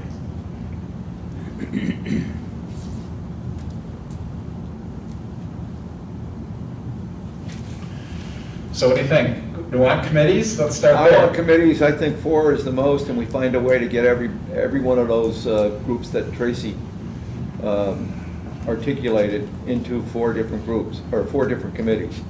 If we had parents, a parent or 2 on each of those committees, and the committees are made up of 7 people, then the orientation for the community is pretty easy. Parents are part of the community. Orientation for administrators would be up to 5 administrators and 2 parents as part of that committee if we had groups of 7. But to go beyond 4 committees, to me, is just gonna, I understand what you said about how busy it is, but you got lunch in there, you got other people commitment, and if you got 7 committees, that's a full day for the people on the committees. If you got three candidates, it's a half a day right off the bat, okay? So It's 1 candidate per day. I understand. Okay. 1 candidate a day, okay? So Yeah, I'm sure we would I put some. I just amalgamated things and I was wrong. Okay. 1 candidate a day, so the commitment would be an hour a day, Right. or a little over an hour. Right. My next question is, if you want committees, how do you want to constitute these committees? And one way, if we're right now talking about 1, 2, 3, 4, 5, 6, I've got 7 groups. It's one way to get to something between 4 and 7 is how we constitute it. And one idea might be, how do you constitute what we're calling a community committee?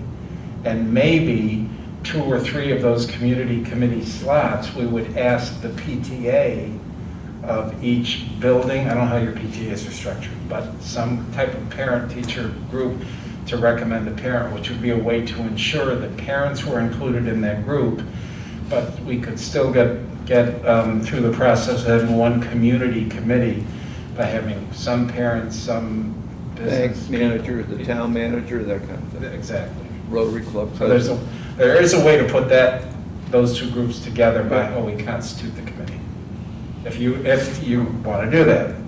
The other one is students. I mean, I would say students are probably 50% of the time. In very large districts, where the superintendent is located in a separate district office and students have no idea who the superintendent is or what the superintendent does, it's rare that the students would be involved. In 300 pupil districts, 400 pupil districts where the superintendent is in the halls between every period talking to kids, usually their students are involved. 1,200 pupil districts, 1,100 pupil districts like this, some do, some don't. That would be another one that you may want to give some thought to. I would say that in terms of putting the day together, we could structure a day for you to review with 5 committees and an experience with the district office staff. I've done that. We can do that. Experience meaning coffee, I think. you meant? Something like that, yeah. I think that approach sounds good. For tonight, what do we have? I know tonight the decision is committees or no, and I'm hearing like everything, all the comments so far have been in favor of it, and I haven't heard anything against it, so I'm assuming that we'll do committees. Do we tonight also decide specifically which committees and how to compose them, or is that? We don't have to. The more important thing tonight is structuring the process, agreeing that we're going to do this 2-tiered approach, that we are going to have committees, and an idea of what the committees might be, and then I could come back in the next meeting and have you look at a day, what a day might look like. The other part of tonight that's really important is getting the dates in place once we have the committees, once we have the process structured, I'm sorry. We don't need all of the details about the committees yet, although, I should come back in another week or two because we are asking people to come to this workshop and to get 3 days. So again, just like you, just like me, we got to get this stuff on people's calendars. Another option might be to have an experience with the students, so have the district office as one of the committees and then kind of flip that with the students. So I would leave it up to what your recommendation is, what you think will flow smoothly and so forth. I would hate to lose student involvement. We are trying to engage them to become civic, engaged members of society, and here's a perfect opportunity for them. I mean, I do envision more older students and fewer elementary school students, for that. But I think there is an opportunity. So I guess we're really looking to you. Yeah, I would concur, and I probably should have been more clear. If students are involved, it is always high school level students. I think I've seen one district where they had a middle school student, but it's at 95% of the time it's high school students. Yes.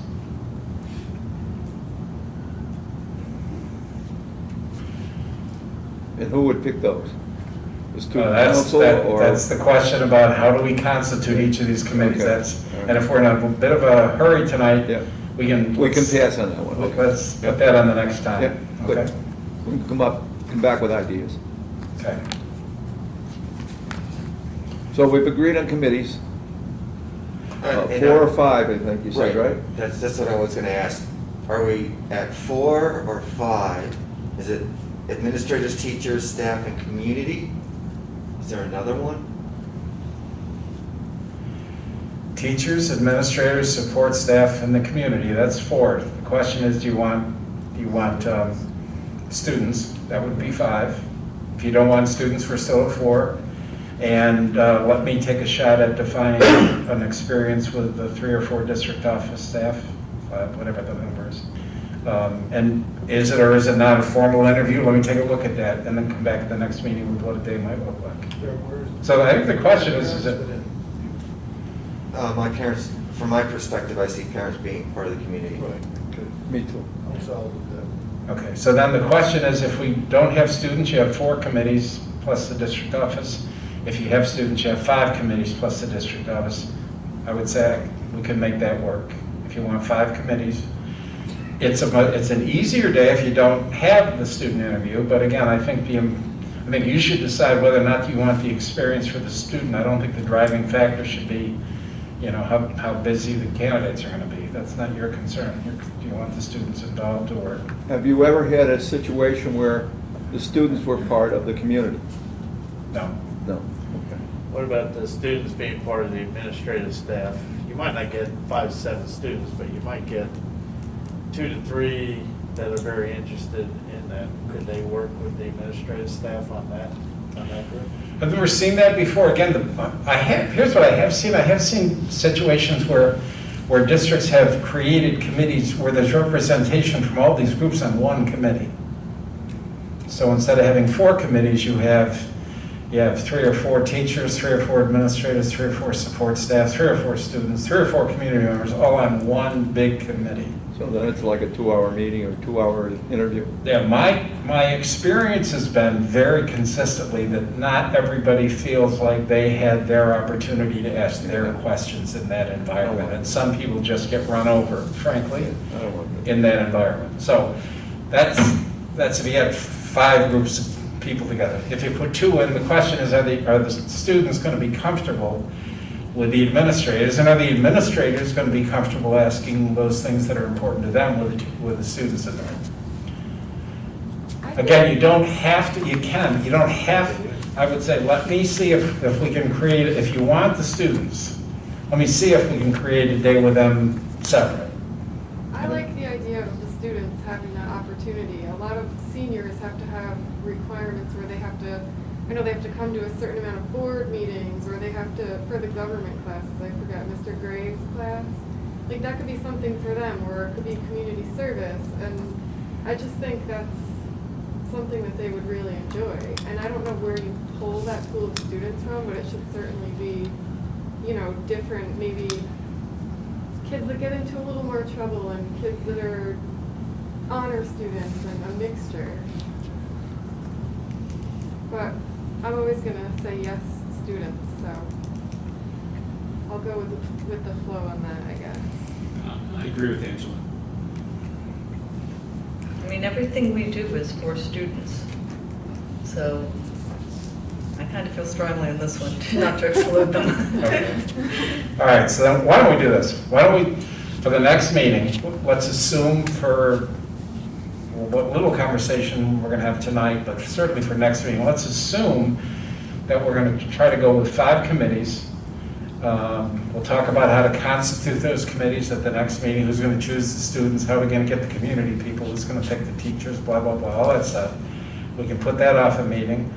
But for the structure of the process, we're going to have 2 tiers. We're going to have, I'm going to drop a schedule for you to react to that has Tammy's input and whoever else she believes is appropriate. And for the next meeting, we'll let you look at what a 5-committee day looks like. And if that's good, we'll go with the 5 and we're off and running. That makes sense? We would start them at 6:40, right, Tammy? That's about when you... One thing I would recommend is that on the students, that it be a wide cross-section, not just all from one, say, all A students. I like the idea to bring them in. For one, it brings responsibility, and also they have different perspectives. I think that's important.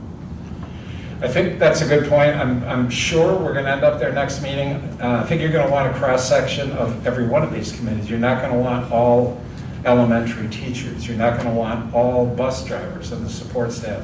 And you're not going to want all National Honor Society seniors as your students either. So I think that's a great insight, and we'll probably apply that insight of cross-section to every committee when we talk about how to constitute it next time.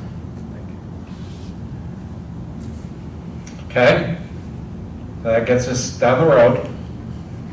Not totally finished, but we're getting there. So the next question then is, drum roll.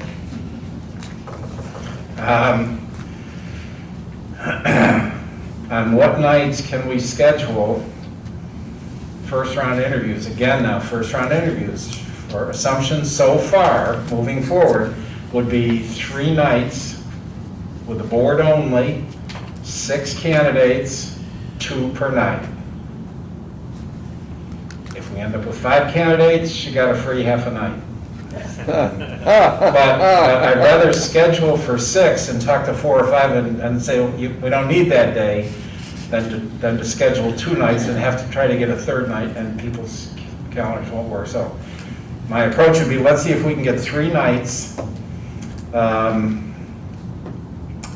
And according to our timeline, that would be the week of, I believe, November 29th, November 30th, December 1st, December 2nd, December 3rd. That's Monday through Friday of the week after Thanksgiving. 3 nights, board only, 2 candidates per night. Which of those 3 nights? Tuesday, Wednesday, Thursday. Yes. Makes sense with me. I was going to. That would be November 30th, December 1st, December 2nd. Okay? You okay with that? I is. Okay, again, remember, I'm going to do notes after this meeting, the next couple of days, so all these dates will be in the notes also. But this is all based on this notion that we want every board member to every interview if we can possibly do it, so we're trying to get these on your calendar early. November 30th, December 1st, December 2nd. Then, the finalist interviews we've got scheduled for the week of December 13, 14, 15, 16, and 17.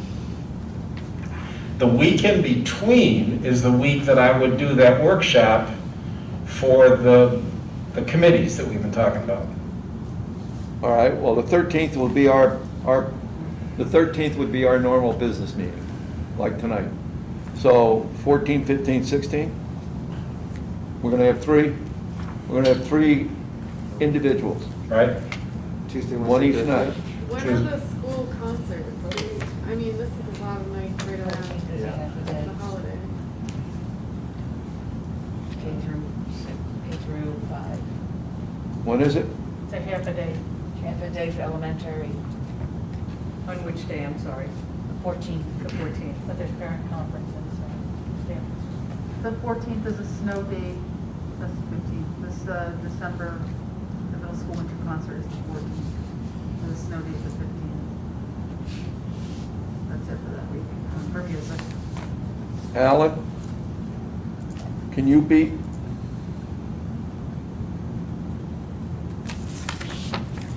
In your experience, That's the would it wrong be? year, don't use that paper. Huh? Yeah, I know, but I'm just looking at dates on it, that's all, real quick. It's the wrong year. No, that's No, the right year, it was just the wrong label. That's right. That's correct. It's the right year, wrong label.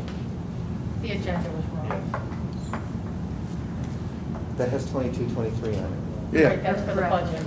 but this is the budget thing and it starts this year, Okay. okay? So, is it possible that we finish on 12/2 and then we invite somebody back that early the next week? I mean, what do we need, if we've decided on the final 3 on Friday? Is it, Thursday. well, Thursday's our last interview, we gotta, I mean, Friday is the date we're gonna know what we wanna do, right? Thursday night. Yeah, but it's a business, I mean, you gotta communicate with people. Yes, then, right. Okay. Yes. So Thursday night, we know, Friday, we can contact people and say, we would like to have you come in. You know, if we ranked order, we give the first person we contact, pick Tuesday, Wednesday, or Thursday. I don't know how you do it, but if that would be one way. And then the second one that we thought, Tuesday or Thursday, if the first one took Wednesday. I mean, can we do it in a week is what I'm asking, to get around the conflict with dates? Well, we should check to see if there are any conflicts the week before. The problem is the week before is when you've got to give the committees, the committees are really going to do important work. You have to give them time to have a meeting with me, to get the materials that they need, to have that workshop for them to prepare their questions. You already did that back in November. No, I can't do that until I know who the final three are. I can't do that workshop with the committees Okay, I got you. until I know who the final three All are. right, okay. Well, it was just a thought. No, it's a good thought. Work is work. Alan, my favorite word, why not? And could you prepare them? I mean, some of the questions are not necessarily. There shouldn't any be oriented to an It's not dependent on individual. the candidate. It I shouldn't guess be that's where I'm not following. So you're saying do the workshop earlier, and then after the board has decided the final three, just give the candidates copies of the resumes of the three they're going to be talking to? Right. Could do that. The only current concern I have is when we communicate with the six, quote unquote, let's just say we have six. Mhm. We give them the schedule so they know if they go Right. through that first thing, they know they might be called back the next Exactly. week. I do, yes, absolutely. And if we could do that, and there's no conflicts the week of the 6th, the 5th, Do we know you that? got the school calendar there? School calendar for that week. So I'm looking at the music one, that's the one I have up. So December 7th, we have a high school winter concert, the Oh. snow date of the 8th. Okay. And then, I wish you said that earlier. Stop this whole discussion. And we also need to compile the data from the committees so we can have input from their perspectives before we do the second interviews as well. Yeah, well, I'm envisioning a situation, the committees only interview the finalists, the three Right. finalists. That's what I mean. So we would like to have their perspective before we interview the finalists, right? Aren't they on the 6th through the 10th? Usually, boards would receive written feedback from the committees the night that they do the interview. Okay. Same day. Okay. Same day. Okay. I just wanted to make sure we had that information. Yeah.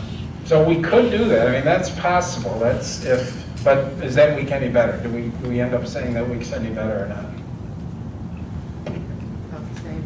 It's about the same. So who's here is going to any of the conferences, I mean, high school versus, I mean, does that stop? I have kids in both Both, schools, okay. so, Not doing minutes. yay. I mean, I can also look to change the date of the concert. We haven't even determined what that would look like at this point with COVID. What time does the concert usually start? I don't remember. I'm guessing 7. 7. I assume it would be too much to fit everything in before 7. I'm assuming that would even work for, those of us who are going to a concert. Yeah.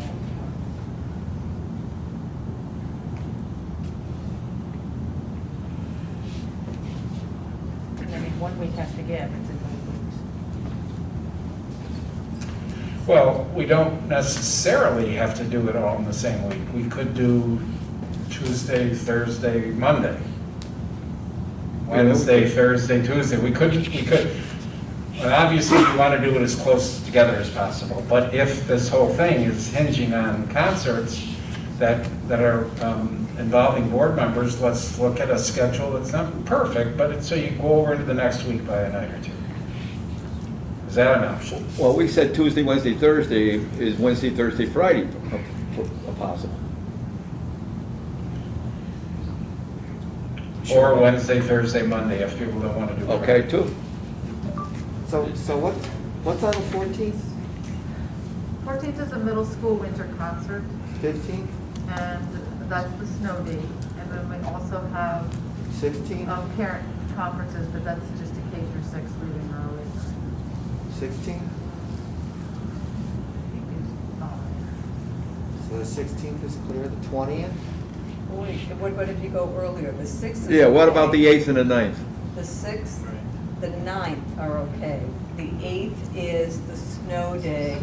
For the one 7th, of them. okay. And then if we kept the 10th and the 17th as our snow days, because I think that we should build a snow day, we could get hit with snow. It never snows in December. And I don't think we should build a snow day, we'll just reschedule if we have to, it's not like the whole world. But if we lose it, then we're up against the closing of school for winter, for the holiday season, so then you're into January. And the whole timeline. No. Why do we have to worry about closing the school? School's closed, we don't have Yeah, but to. you're saying if we go into the next week, so I'm lost. Could be the 20th, Monday the 20th, Tuesday the 21st. Right. Not ideal by any stretch. Everybody understands that, but I think we try to do the best we can to fit us. Yeah. If we can, in the week of the 6th or the 10th, if we can, and then we carry over into the 13th. But just in case something happens, we have a little bit of flexibility to ensure everything gets done before, say, the 16th or, something like that. I think seems there's a lot scheduled in that week. 13th of the board meeting. Right, but if we have December 6th, 9th, I guess the 13th wouldn't work, but the 6th, the 9th, the 16th and 17th, I mean, between those 2 weeks, I think we have enough days. We should. To get it in. say that again, Jay, I'm sorry, it's 6th? Between those 2 weeks, I think there are at least 4 days that could work, right? December 6th and December 9th. And then the 16th and 17th. You don't want them that far spaced, you can always move the board meeting farther To the away. 20th. These together. Yeah, and if we could stay away from the 6th, because who said it, Duncan is right, or somebody said, I'm going to be notifying people on Friday saying you're a finalist, and by the way, you got to be here Monday. Right, no, that's Yeah, fine. So So I Timmy, think that's the a good 6th point. has got to go. We're better off moving board meeting, I think, or somehow. Can we adjusting move the board meeting to the 6th? Move the Yes. board meeting to the 20th. It might be late putting the financial reports on, but we can definitely move it to the 6th. Well, December's usually not a really busy month. I would recommend that. I'd whip Janet into, No, it's just because we're getting this done. She was Right. definitely- Okay, so we can able to. pencil in the 13th then for a night of interviews. Right. And we can figure out later whether the board meeting should be the 6th or. So how about 9, 13, and 16th. 9, 13, 16?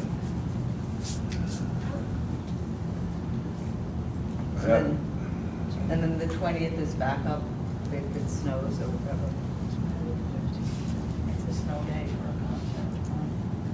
I would think people would Go for the 15th? Here it says middle school winter concert, snow day is 12/22. Not on the one I'm looking on the website. That's what I'm looking at on the website. The PDF one? No. So if you go down to the calendar and you view all events, It must have gotten put in correctly because I have a PDF one that was on the website that I put for people to click on and choose to print out. And that one says the middle school one is the next day, the 15th. Ellis is the 21st with the snow date of the 22nd. If we could do the 13th, 15th, and 16th, that would be ideal.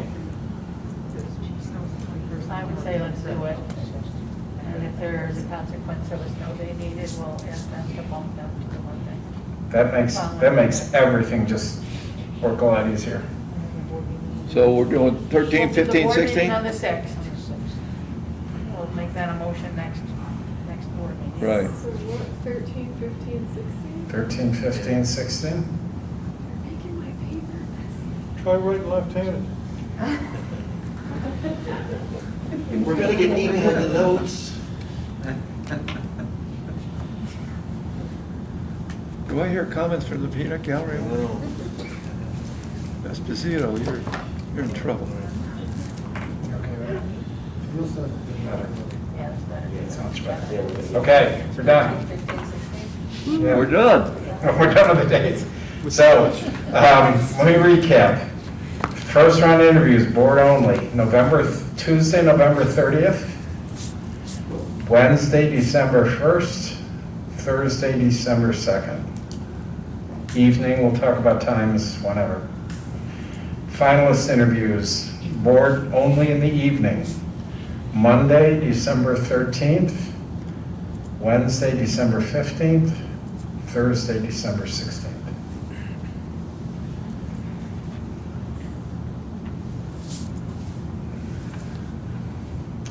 So we're going to look at that. Tammy's going to look at that in terms of snow dates. And if we can make this work, that's perfect. Okay? Then I'll do the workshop with the committees in that week in between. They can have the stuff. Board members do not have to be at that session. Tracy, if you want to show up to introduce me, fine. If not, I can do it. But board members certainly don't have to attend that workshop. By then you'll know exactly what I'm going to do. So, all right. So we got comes together. Okay. So how are we doing time-wise? We want to do an executive session tonight for 15 minutes, I would say. Just talk about the people questions. Given that, where do we stand time-wise? Keep going? Yeah. 8 o'clock, 8:07. Keep going? Yes. Okay. Okay. So then the next question, which is what, 8B, is who will be the district host. So here's the issue. The board is going to do first round interviews on November 30th, December 1st, December 2nd. I'm going to be meeting, assuming that you want me to attend the interviews, and I'm happy to do that, to help if you want me to. I'm going to be meeting with you before the first interview to say, you all set with your questions? Any last minute issues? What else is on your mind? Don't forget this, that. So last minute preparations. The candidate's going to get here 20 minutes early. Who's going to meet the candidate when he or she gets here while I'm talking with you?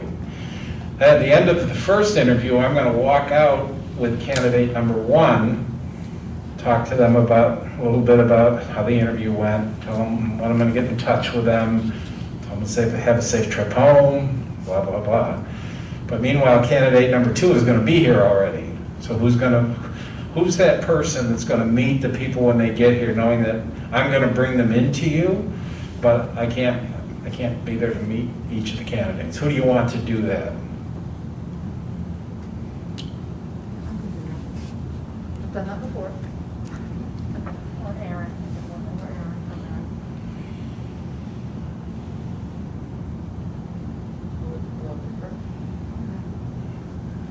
I like Daphne. Or Aaron, Aaron's good too.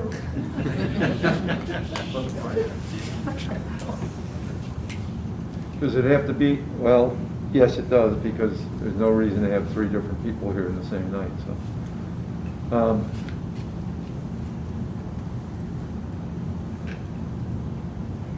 We will have that for you at the next meeting. We will discuss that, figure out a way. But you don't need that tonight, but you know we need it, and that's our assignment.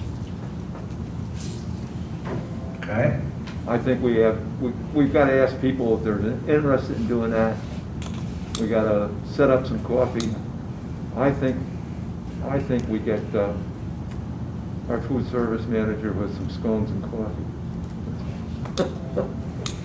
As you think about that, we are also going to need a person with the finalist interviews. I'm happy to attend the board interviews if you would like me to, but I don't come all day long and make sure that the candidate gets to their 9:15 meeting on time and knows where the room is for their 10:30 interview and gets them there. Need somebody to get the candidate to the right room at the right time all day long. So we're going to need 2 people. Could be the same person, but 2 different activities. 3 nights for the initial interviews, and with the finalist interviews. Day out of the Yeah, chauffeur for the, all day long, give them the right place at the right time. And we can put that on the next meeting date. Okay? All right, so knowing that we are not finished with that, what we've done so far, any questions about the logistics of scheduling the interviews or the process, or? Okay, so then let's continue with the list, and let's go to number 9. And you tell me when you want to go to executive session. Say enough, Alan, when you're had enough. Schedule the interviews. I will take care of all of that. I'll schedule the interviews for the people that you decide you want to meet. I'll send them confirmation letters. My job to get them here the right night at the right time in the right place. I'll do that. Just so you know, to go back to, was it Duncan's comment about having the board rank the first 3? My experience has been that the rank that a board has at the end of the first round is oftentimes not the same rank you have at the end of the second round.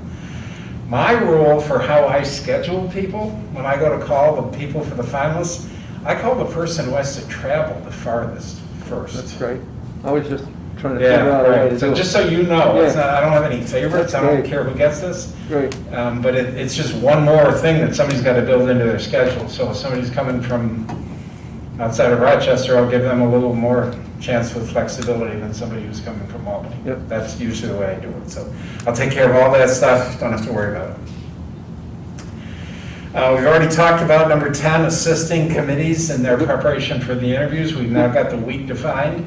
Did I'll you do the skip work. over pay? Oh, yes. Oh, sorry. Thank you. Yeah, do you want to pay expenses for candidates who come for interviews? Is there a standard practice? I would say it would be very unusual to pay for expenses for the first round candidates. I would say if a board reimburses candidates for any expenses, they reimburse the finalists for expenses. Because they're here all day. Well, and if they're coming from Rochester, to use my example, Yep. there's going to be a hotel room too. Yep. Yeah. For 1 or 2 nights. So I would say probably 3/4 of the board say we're not going to pay expenses for first round, but we will pay expenses for finalists. Sometimes the candidates don't turn expenses in. If somebody's coming from Guilderland, Yeah. making it up, they may not even submit their mileage, but I would say that's what most boards do, is they don't pay for the first round, they do pay for the finalists. Reimbursement of expenses only. Can we use that excess money we got put aside that the auditors beat us for? Can we find money for expenses? I mean, I move that we will pay expenses up to a limit, and I'd look for, before we made any announcement to anybody, we'd set the limit, but for the finalists only, 3 finalists only.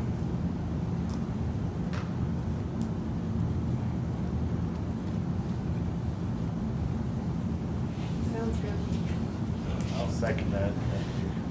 No, I agree. I think it sounds reasonable to cover some expenses for the finalists. Okay. I would say we can hold off on the limit if all 3 of them are coming from Albany. It's a moot discussion, so let's wait Yeah. and see if we need to. Yeah, we got to figure out what we would allow, Okay, you know, right. overnight and whatever, Right, and we'll go from there. right, okay, thank you. Thanks for catching that. 11, part of our service is that I do facilitate the preparation of the contract, but you have a school attorney that I know you work closely with. If you want your school attorney to do that, that's fine with me. So you want to have your school attorney do it? I mean, I usually do an in-service for the board too as part of the service that reviews what the contract says so the board knows about it, but if your attorney's doing all that, I'm fine to have, that's fine with me. So you want to have the school attorney just take care of the contract stuff. I like attorneys to do contracts. Personally. Your real estate had a showing. We got to make them, we pay them a flat fee, let's make them work. Okay, so he's gonna do everything, okay. Okay. Now, we're almost at the point where we can provide an overview memorandum of the selection process. So this is that point we talked about last Wednesday. When we fill in a few more details at the next meeting, I will then draft a memo for Tracy to sign that goes to anybody, all staff, community, put it on your website, whatever, say, here's the board is in the process of looking forward to selecting a new superintendent. Here's the process we're going to use right up front from day one. Here it is. We got a plan. Everybody should know about it. Here's what we're going to do. And, I'll help do that when we fill in a few more details at the next meeting. And 13, you already know that I give you meeting notes after each meeting, so we've already gotten a flavor for that. So that's that. Questions about stuff that we're going to do together that I covered pretty quickly, Alan, you had mentioned our next meeting. Do you want to set that up now, or? Yeah, do you want to do the last page? The last page is really quick, but do you want me to do that? Let's do that next meeting too. And so I'll have a new agenda for the next meeting. And then tonight we can do the executive session piece, and then we're in good shape time-wise, right? Okay. How about our next meeting?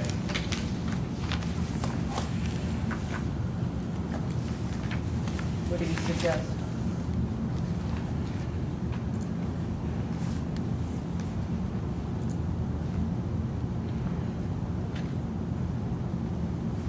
Well, next Monday I'm in Albany for the State Superintendent's Conference. I could come down after that. I don't know what your schedule is next Monday night. I could do next Wednesday, next Thursday. I think if you'll already be in Albany on Monday, if everyone is available, that makes sense, just save you the extra trip. But if there's conflicts, then we can look to another day. I'm free next Monday. I can do it. What's next Monday? 27. 27.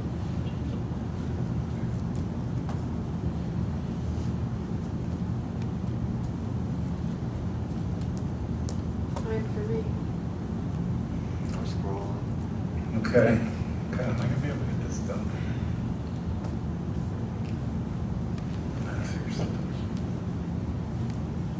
What time? 6, usual. I will possibly still be busy with soccer players at 6.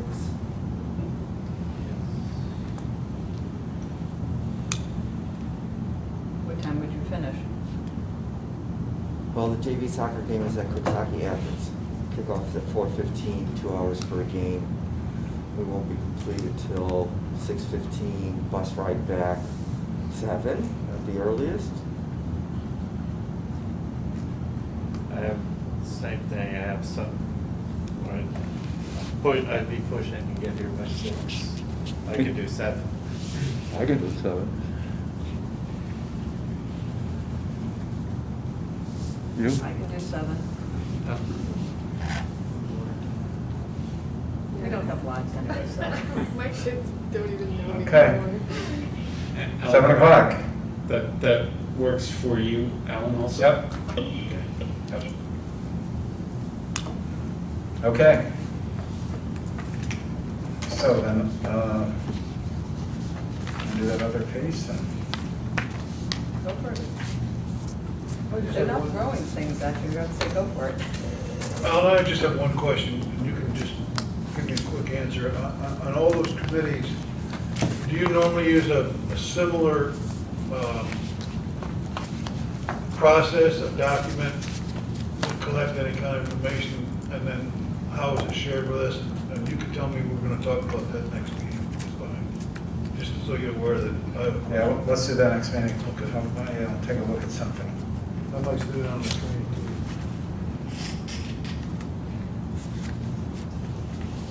Yep, I'll take care of that.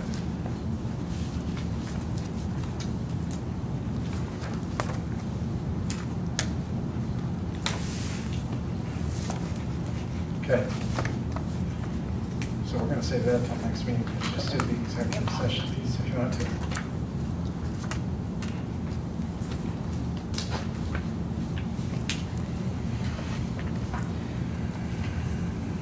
So, I need a motion to. How many? Looking. We're adjourning to executive session, correct? So I need a motion. To adjourn to executive session. Any discussion? And we will be discussing personnel or candidate personnel issues. Any discussion? All in favor?